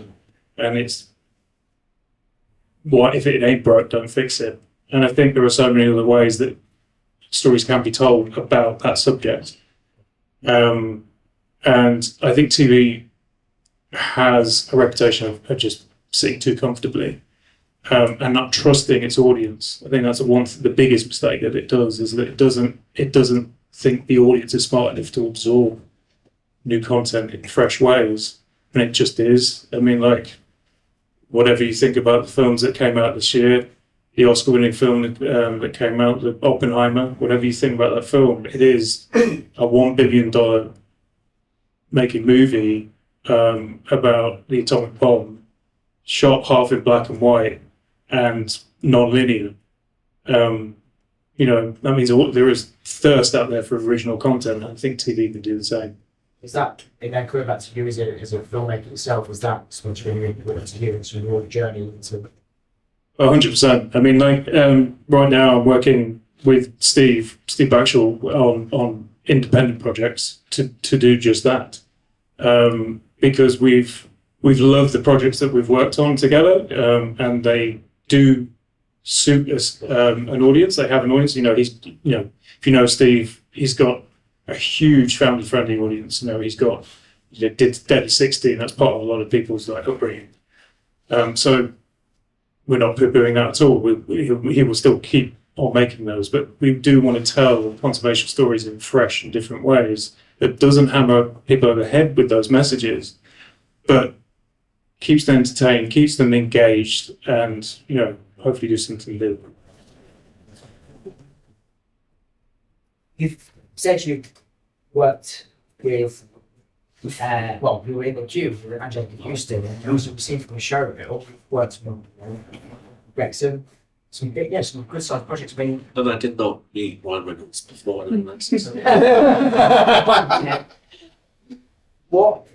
How is it, your career today, working on those types of productions in comparison to local productions? It just kind of give us a kind of feel like your experiences. I'll tell you you realise a lot of stuff is not taught. Small little things. It's hard to tell you what they are. There's certain terms that aren't used, or like sides. Do you know what sides are? Yeah? No? Yeah. A few people are nodding. Yeah. If you don't know what sides are, if you were asked can you print out these sides? If you're a production assistant, and you don't know what sides are. That's like a red flag. You don't know what that is. Small little things. I think aren't taught locally, and if you want to graduate onto working, there's certain things you do need to know, because it's hard to. This is one of my points of contention, is that there are courses that are delivered, introductory film production, that I think are a little bit too basic. I'm going to stop there before I say. It's important because you feel like there needs to be better education to make sure that Yeah, people have so- better opportunity to get back in the industry. Yeah, there needs to be a lot of professional sort of education.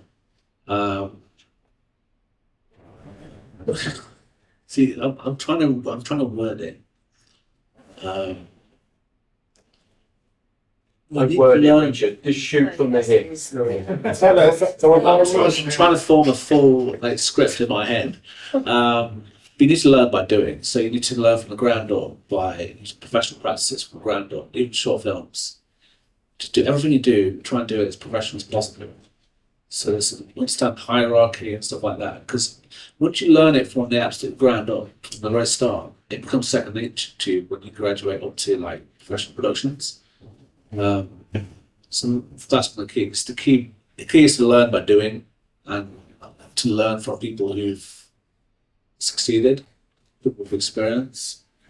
That's what ideally I'd like to see a lot more, like mentorships and practical workshops from crew and stuff like that. Because there's a big focus on directors, producers. So this is one of my complaints that I have, is that you go to these things and there's directors talking about how they create a vision, but then there's people who don't want to be a director. They want to work as a crew member. It's like, okay, how do I get started as a crew member? What do I need to learn? How do I start a business? I even started my business because I did my 20s. I started a bunch of eBay business trying to sell stuff.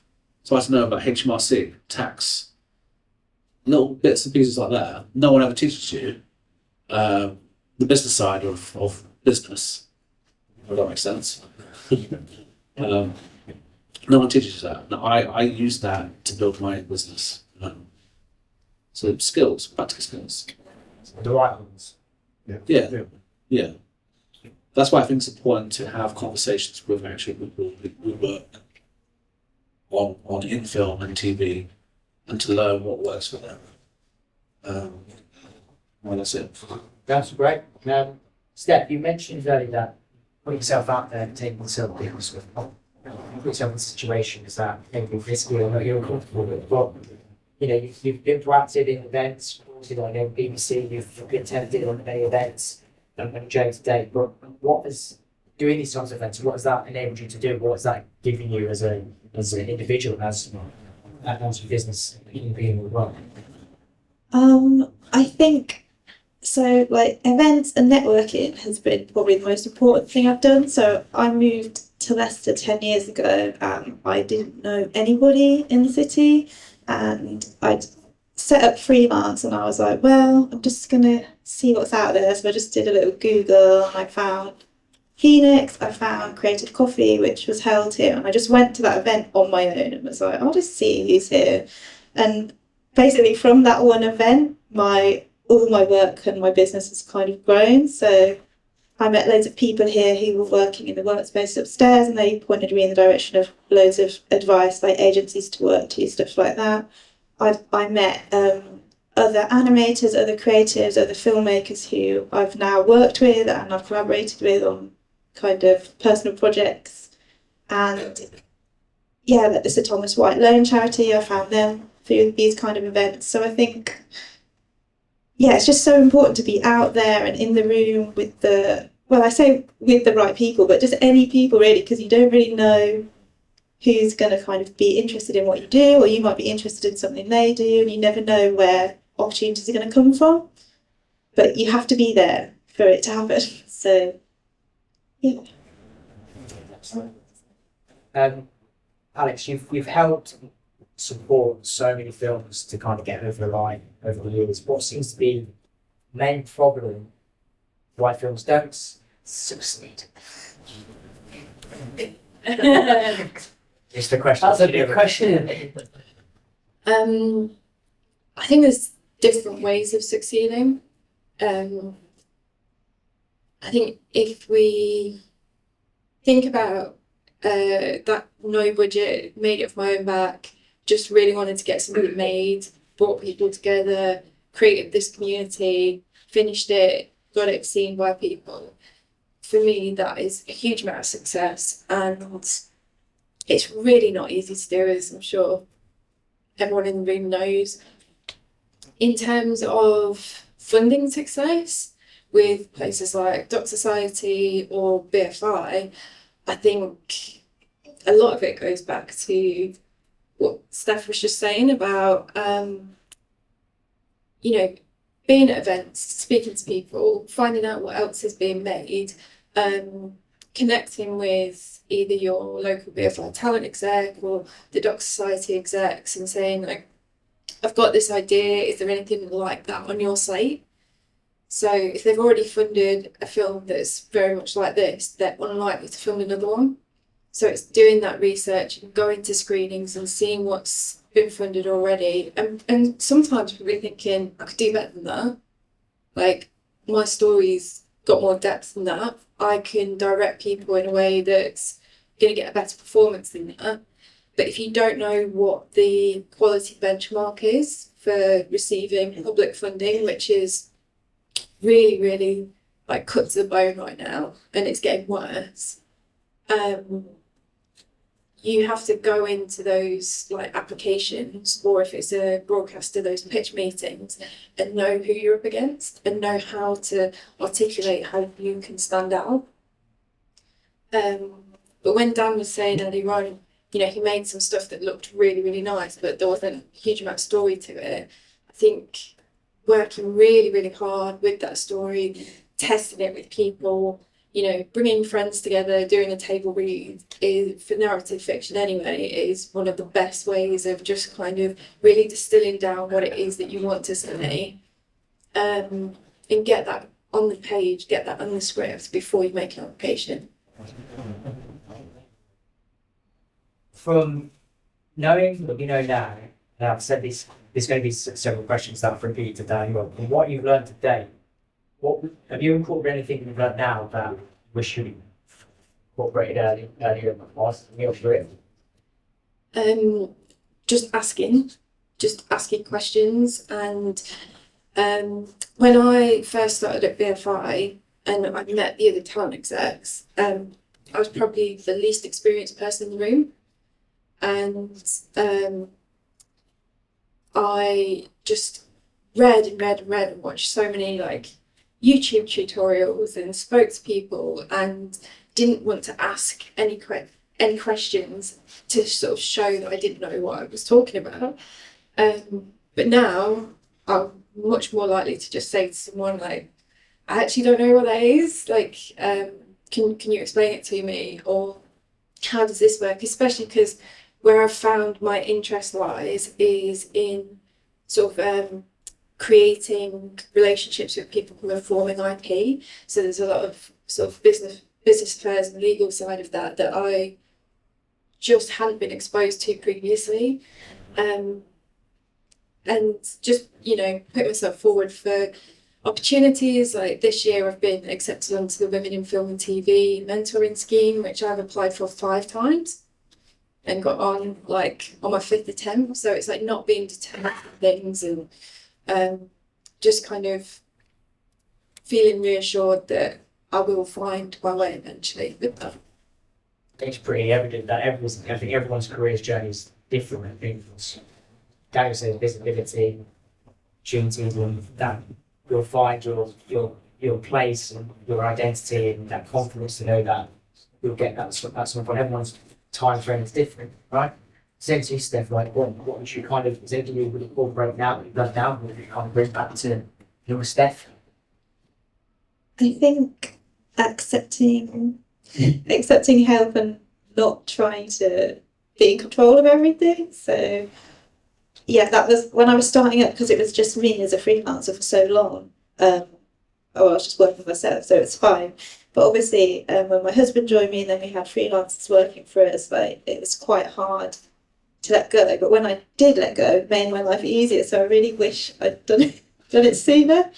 Trying to think what else. I guess I don't know, that all the advice about connecting to people and building your networks. I think I was doing it, but I wasn't consciously aware of I was doing it. If that makes sense. So yeah, I think if I'd known, maybe I would have gone a bit harder, or I would have gone to some bigger events sooner. Because events like the Children's Media Conference, maybe I thought, oh, we're not really ready for that. Like I'm still a freelancer, but I could have still gone and I could have met people sooner, I think. And yeah, the other stuff again, it's just back to the business stuff. It's like really learning. That's like you said, they don't teach you that stuff, like HMRC and I don't know, being your own HR department and writing contracts, and no one teaches you that. And I've kind of had to just learn on the fly as I go. So yeah, I wish I'd known it sooner, so I could have, protected myself from, contracts being paid late, or like people trying to ask for more revisions when they didn't want to pay for them. Yeah, just good advice like that. I'm sorry, I've completely forgotten. Yeah, just anything that you've learned to Cambridge that we kind of tell you about. So I was so focused on technical stuff that I completely overlooked interpersonal, like friendships and stuff like that. But in freelance, you can become quite isolated and so focused on success of businesses and stuff, you neglect friendships, so you don't forget to check up on people. And then because you're isolated and you're successful when you're isolated, you become quite sad. You forget, oh, that's also important.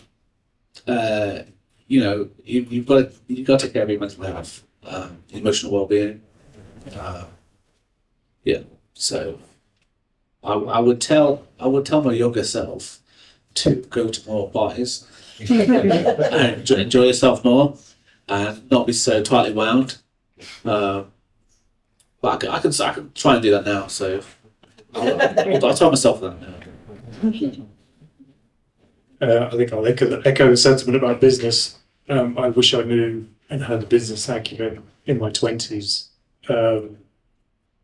Particularly if you want to push forward in narrative. I mean, the idea of learning what sales agent is, distributors are, what their purposes are, I wish I'd known that earlier because that would have made a big difference. Also, in terms of like what Daniel was saying earlier about having an audience, it's really important that it's important that you tell a story that you're passionate about, but it's also important that it does have an audience space out there if you want it to be successful. That's not to say you can't make the passion project that you've got, but if you want it to be successful and have any kind of revenue to come back, then you need to know about audiences as well. Yeah, that's the main one, I think. And also keeping fit. That's a massive one. I wish was more fit, a lot fitter in my 20s, just to have energy and and sleep well. I think that's another thing. Just taking care of yourself in that way. If you sleep well and you keep yourself fit, go for a run, then ideas flow. You get those endorphins, and it does help. It's a catch-22 though, because you said earlier about you ended up going and doing a recent documentary about whales, which you know really knowledge, but learning about businesses you would never know about, even know about kind of stuff without going through that whole process, right? Yeah, it's very organic. I think you learn on the job, particularly in the documentary world. And again, I think what you guys were saying about sort of creating the ecosystem where you're working with the right people and good people, if you've got a good team around you, and some of these crews, I've done short films where the crews have been 30 people, and then I've done like documentaries where the crews have been only 5 or 6, but neither one is any different. You have to like kind of manage people in the same way. You have to treat people respectfully. Those personal relationships are so key and so important that it makes the hard graft all the more worth it. And learning things like, I can't dive. I can't write a dive risk assessment to save a life. I had to get 5 people to help me write that dive risk assessment. But I asked, and they helped. And it's just about wanting to learn and wanting to engage with it. Yeah. You need to be in the like film and TV industry, people talk, right? So it's quite a small industry, and if you're a really unpleasant person, really deeply talk about interpersonal relationships and stuff, that will get around, and then you find that you can't work. Just be good to people. That's why I talked about like interpersonal things. That's why I needed to focus on what I was. So only because I worked in retail where I had to manage my emotions talking to aggressive customers, that I could actually have a career. Talk to like some absolute sod, shouting at you, and you can't shout back. That's how you deal with producers. And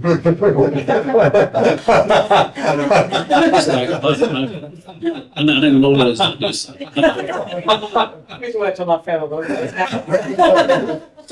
Yeah. That was the reason why you got fired from Staples. During the exit interview, I was quite vocal. That's when I couldn't save myself. I just decided I'm just going to tell you right now.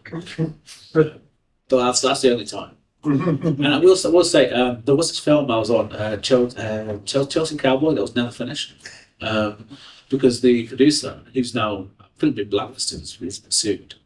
He ran out of money. So he was a friend of Idris Elba. That's I think how he got into the position he was in. But he treats people so poorly. He was the writer and also the producer, and he was doing the invoices, signing off the invoices, and he didn't understand the invoices, and he messed around with people's payments. And when you do that, crew will take an instant dislike to you, and they will never ever work with you again. They won't shout and bawl at you. They'll just quietly, I'm not going to work with you again. Do that enough times, you cannot make anything. Like you wonder why can't I make this? Why can't I get a crew together? Well, it's because I was just terrible. Just be good. Just add one thing as well, sorry. Learning how to take feedback and being resilient when you're taking feedback as well is really, really important. And some feedback is not going to be right for you and your project, but if enough people are telling you the same thing, giving you the same note, you have to start to listen to it. And I think it's really important not to dilute your voice, but if it's going to be something that long term is going to help you, or it's going to get into production because you are taking on certain notes that you can compromise with whilst holding your own integrity, and not feeling really hurt from feedback as well, that can be a really, really useful skill. And I also think that I wish that I had learned to be more honest with people when I was giving feedback when I was younger. Because I think wanting to be liked and wanting to be seen as nice has not always been the kindest thing for people. And I've tried to change that now, but stick with what Richard was saying about being good to people long term is about being really honest with them. I'm conscious of time because there's so many questions I've got here, but No, but we're not finished yet. So, Alex, the short cinema is coming back. Tell us about that. So the short cinema started as a pop-up film event at the Criterion Pub in 2006. I took over in 2010 and I was working here, so we moved it down here, and it just grew organically and it became sort of this 6-day film event, lots of short films, workshops, and chances for people to network. And when I worked at BFI, I wasn't able to continue with the festival because it was seen as a conflict of interest. And we, for various reasons, have decided to bring the festival back this year. So it's going to be in June. It starts on the 21st of June and goes through to the 30th of June. And it's really, really varied programme. So we always focus on Midlands filmmakers and Midlands talent as that main showcase at the end, because we think it's so important that filmmakers from the Midlands are platformed properly and see their films in cinematic conditions. So that screening will be in screen 1 here, and we've been given screen 4 for the rest of the programme. But it includes things like family films, which will be free for people, so people can come with their children and engage with short films with no financial barriers. And we'll also be working with BFI Network, because I've kept really good relationships with my ex-colleagues, so they'll be coming to do a screening and some networking. So yeah, please do come along. Steph, tell us about Of All Things. Yeah, so Of All the Things is an animated short that I'm working on with my producer Bella. She's at the back there. I'm a nice producer. She doesn't shout, she really is. Yeah, so this is kind of a project. It's a personal project. It's based on lived experience, and it tells the story of a mother and daughter and how the mum's hoarding disorder kind of affects their relationship. So I had this idea a long, long time ago, and Bella found Alex at BFI Network, and we spent a long, long, long time doing an application. We had a lovely scriptwriter, and yeah, I was really happy to say we were successful and we got the funding. So this was in 2021, was it? Yeah, so that's 2021. I think we got the funding in September, and then in December I went on my maternity leave, so the timing was really great. But I decided to carry on directing the film anyway. So yeah, we worked on that for a year, I think it was, and part of the project was we really wanted to get female animators and local graduates working on the project, so we invested a lot of time doing training and putting people on the project. Unfortunately, we basically got to the point where all the pre-production was finished and we'd run out of funds. So Kino Bino was actually supporting the project through our commercial work. But I think it's really weird because like the writer's strike, even though we're a small animation studio, kind of that slowdown seemed to affect us as well. So I think a lot of the larger studios were then picking up the smaller jobs. Also the cost of living crisis came, and I had a baby who needed to go to nursery, which anyone has a toddler knows costs a ridiculous amount of money. So yeah, the status of the project now is it's ready to animate, and we're about to launch a crowdfund for it in May. and we're launching it during Hoarding Awareness Week, which is 13th of May. And like the stuff everyone's been saying about like building community and audiences around your project, I think actually having a reason to stop and kind of take a break and reset on this project has given us a chance to really build that community. So we're working with a lot of hoarding charities, a lot of hoarding organisations, fire services, and we're kind of reaching the people that we originally really wanted to reach with this film. So yeah, that's of all the things. Thanks, Stephanie. Yeah, we've got information to we can crowdfunding page and find out information, right? Yeah, if anyone's got any questions, it's going to be on Greenlit in May, but you can just follow us on Instagram, Kino Bino Studio, to get any updates if you're interested. Thanks, Steph. Richard, you've set up a new Leicester Filmmakers Collective CIC. The CIC side of it is new. It's just a constant thing that sits in my mind. Give a bit of context, a bit of background, people. So after 7.5 sort of ended, which Alex was instrumental part of, there was sort of a scramble at the time to create a sort of placement, which was a mistake on my part. I can't really replace that.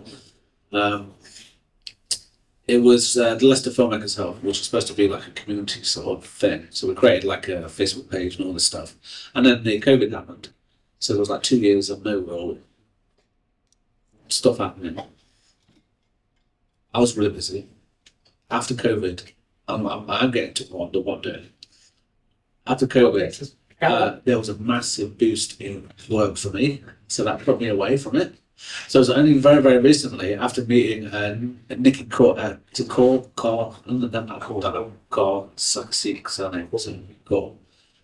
she's a producer and production manager on IC9, which was shot in Birmingham, which is another feature I worked on.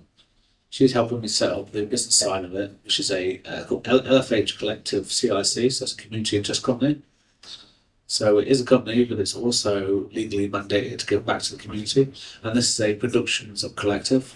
So it's just about pooling resources so we can make better films. All I want to do is go back to my roots, which was when I was 16, wrote my first screenplay.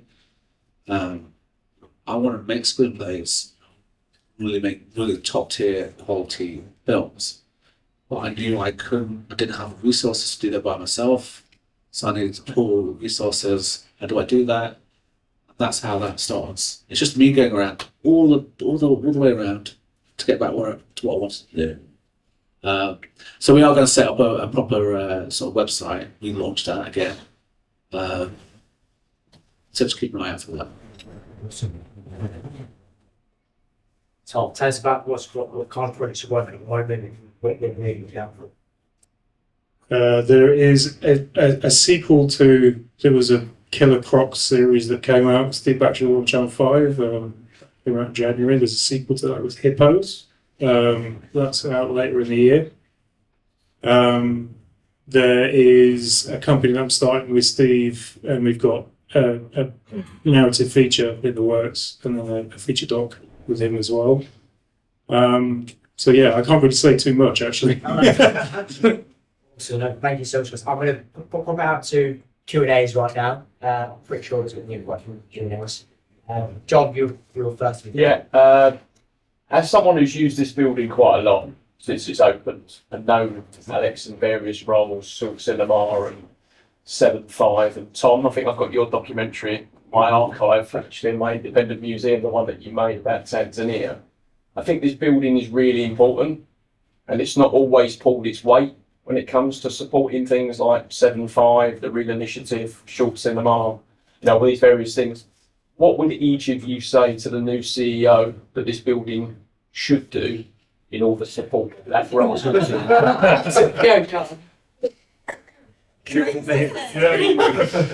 I can actually just say, so I said about the crowdfund launch for Hoarding Awareness Week. The Phoenix have actually offered this space for us to use. So in our eyes at the minute, they're actually being really helpful.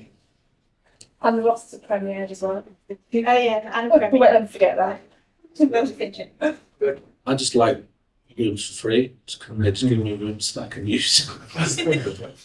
Yeah, that's it. Like I don't know. I support you. You want an environment to allow you to guide them.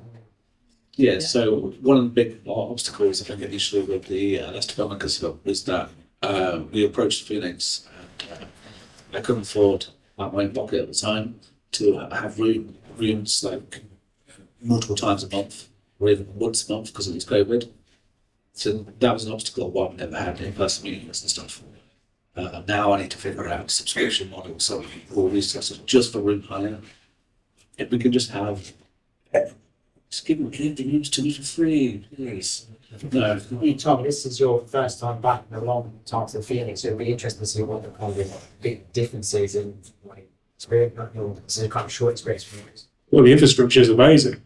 It looks like it, but in terms of management, I can't really answer for that. But what I would say is what the short cinema that was set up, they should be supporting that as much as possible.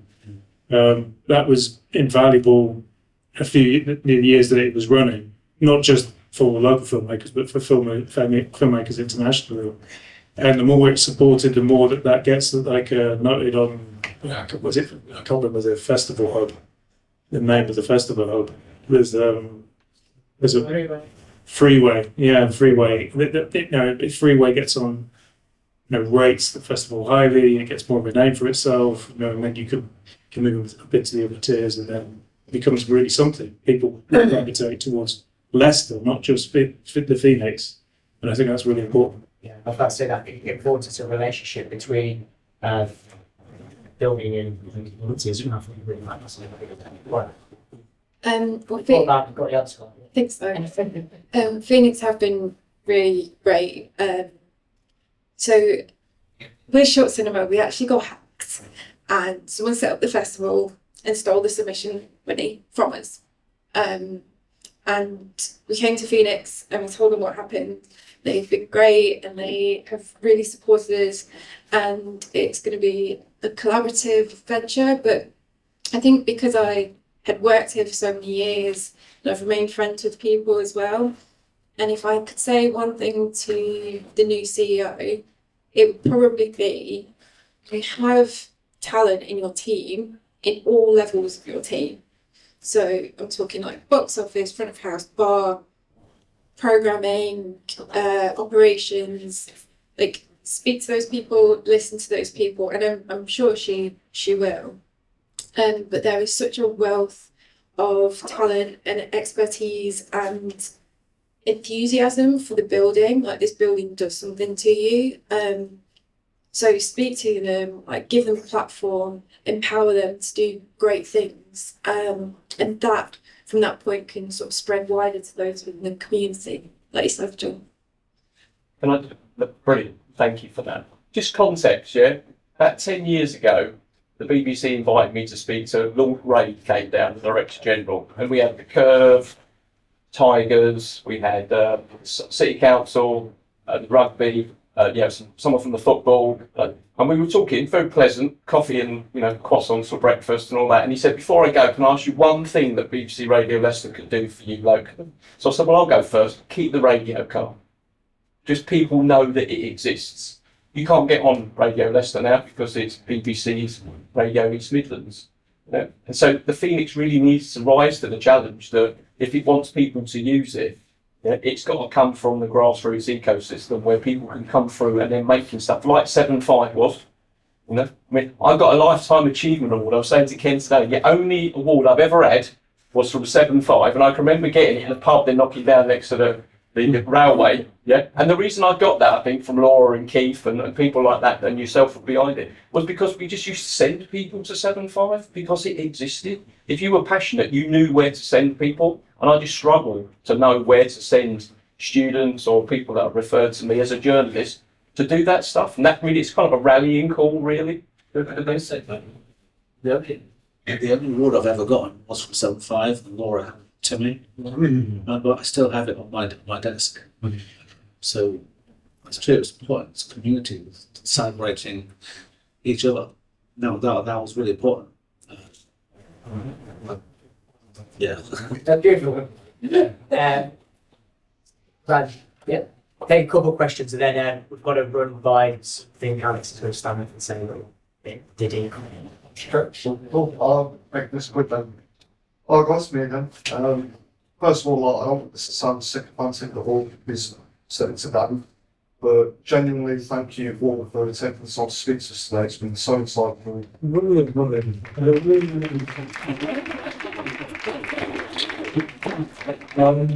Yeah, I mean, everything that I've been taking from this in terms of that ability, in terms of being unique, in terms of your own voice to share your story with the world, in terms of everything that you guys have said. In terms of the question I've got then, Rich, I think you touched a little bit on this before.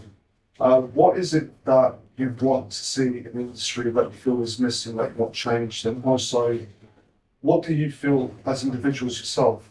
Do you feel that you want to offer to the industry in terms of your own unique voice and your own unique spark? Sorry, I'm just trying to think. I mean, this is my personal experience, my personal recent experience. I think because I have been running a business for a long time and I just had a baby, it kind of threw everything up into the air. And I think having a bit more, I don't know, flexibility on projects and more, I don't know, just a bit more support maybe when you might need it. I think it is actually happening already. It is happening, but maybe it's not quite there yet. I can't think of it. I think we talk a lot about the systemic barriers to getting into the film industry, but I really think that we need some dedicated research into the viability, the feasibility of having an industry in the East Midlands, because at the moment most of the government funding goes to the West Midlands, and I think we need that sort of cold hard data to be able to say this is what this region can do for the industry. And then personally, my company is called Shy Films, and I think why is it called Shy Films? Because I'm painfully shy.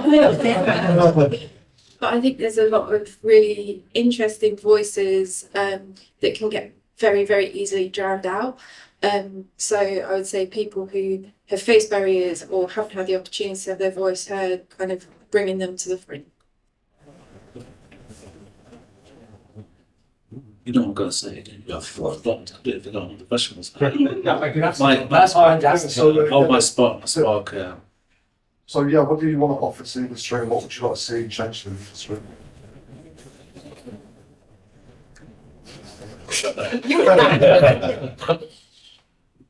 I'm not sure what I want to offer to the industry. I mean, there are certain stories I want to tell that I want to get out there that I think are really important.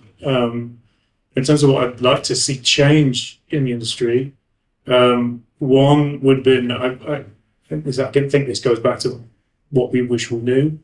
I wish that I knew what the way into television was, to having actually a career that paid.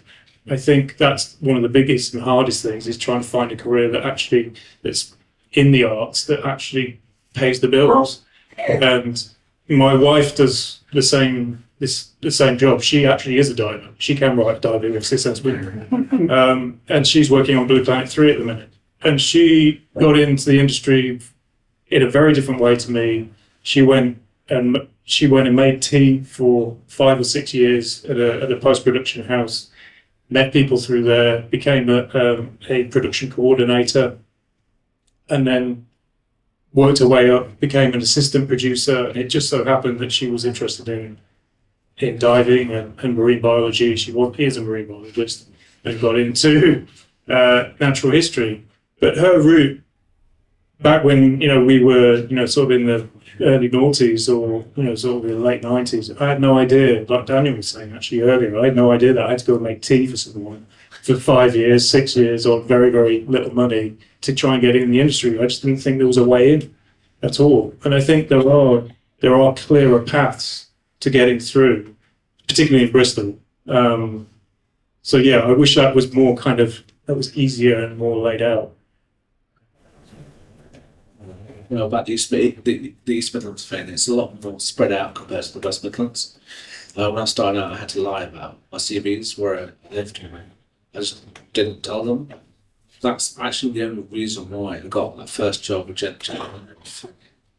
I had to pay for my own accommodation. It was quite bad, which, you know. But there needs to be a lot more interconnectedness between the different regions in East Midlands. So that's the only. We're very, very strong. We have Derby and Nottingham and different communities are very strong, but together they pool resources. It's all about pooling resources. You can create a really good, self-sustaining industry. So that's what it is. Thank you. Right, I'm just start around to close questions up there. To be honest, that was amazing. I think there was actually a lot of honesty and I'd probably say vulnerability in that. That was really, really good. So I just wanted to say a massive thank you to these people involved with it.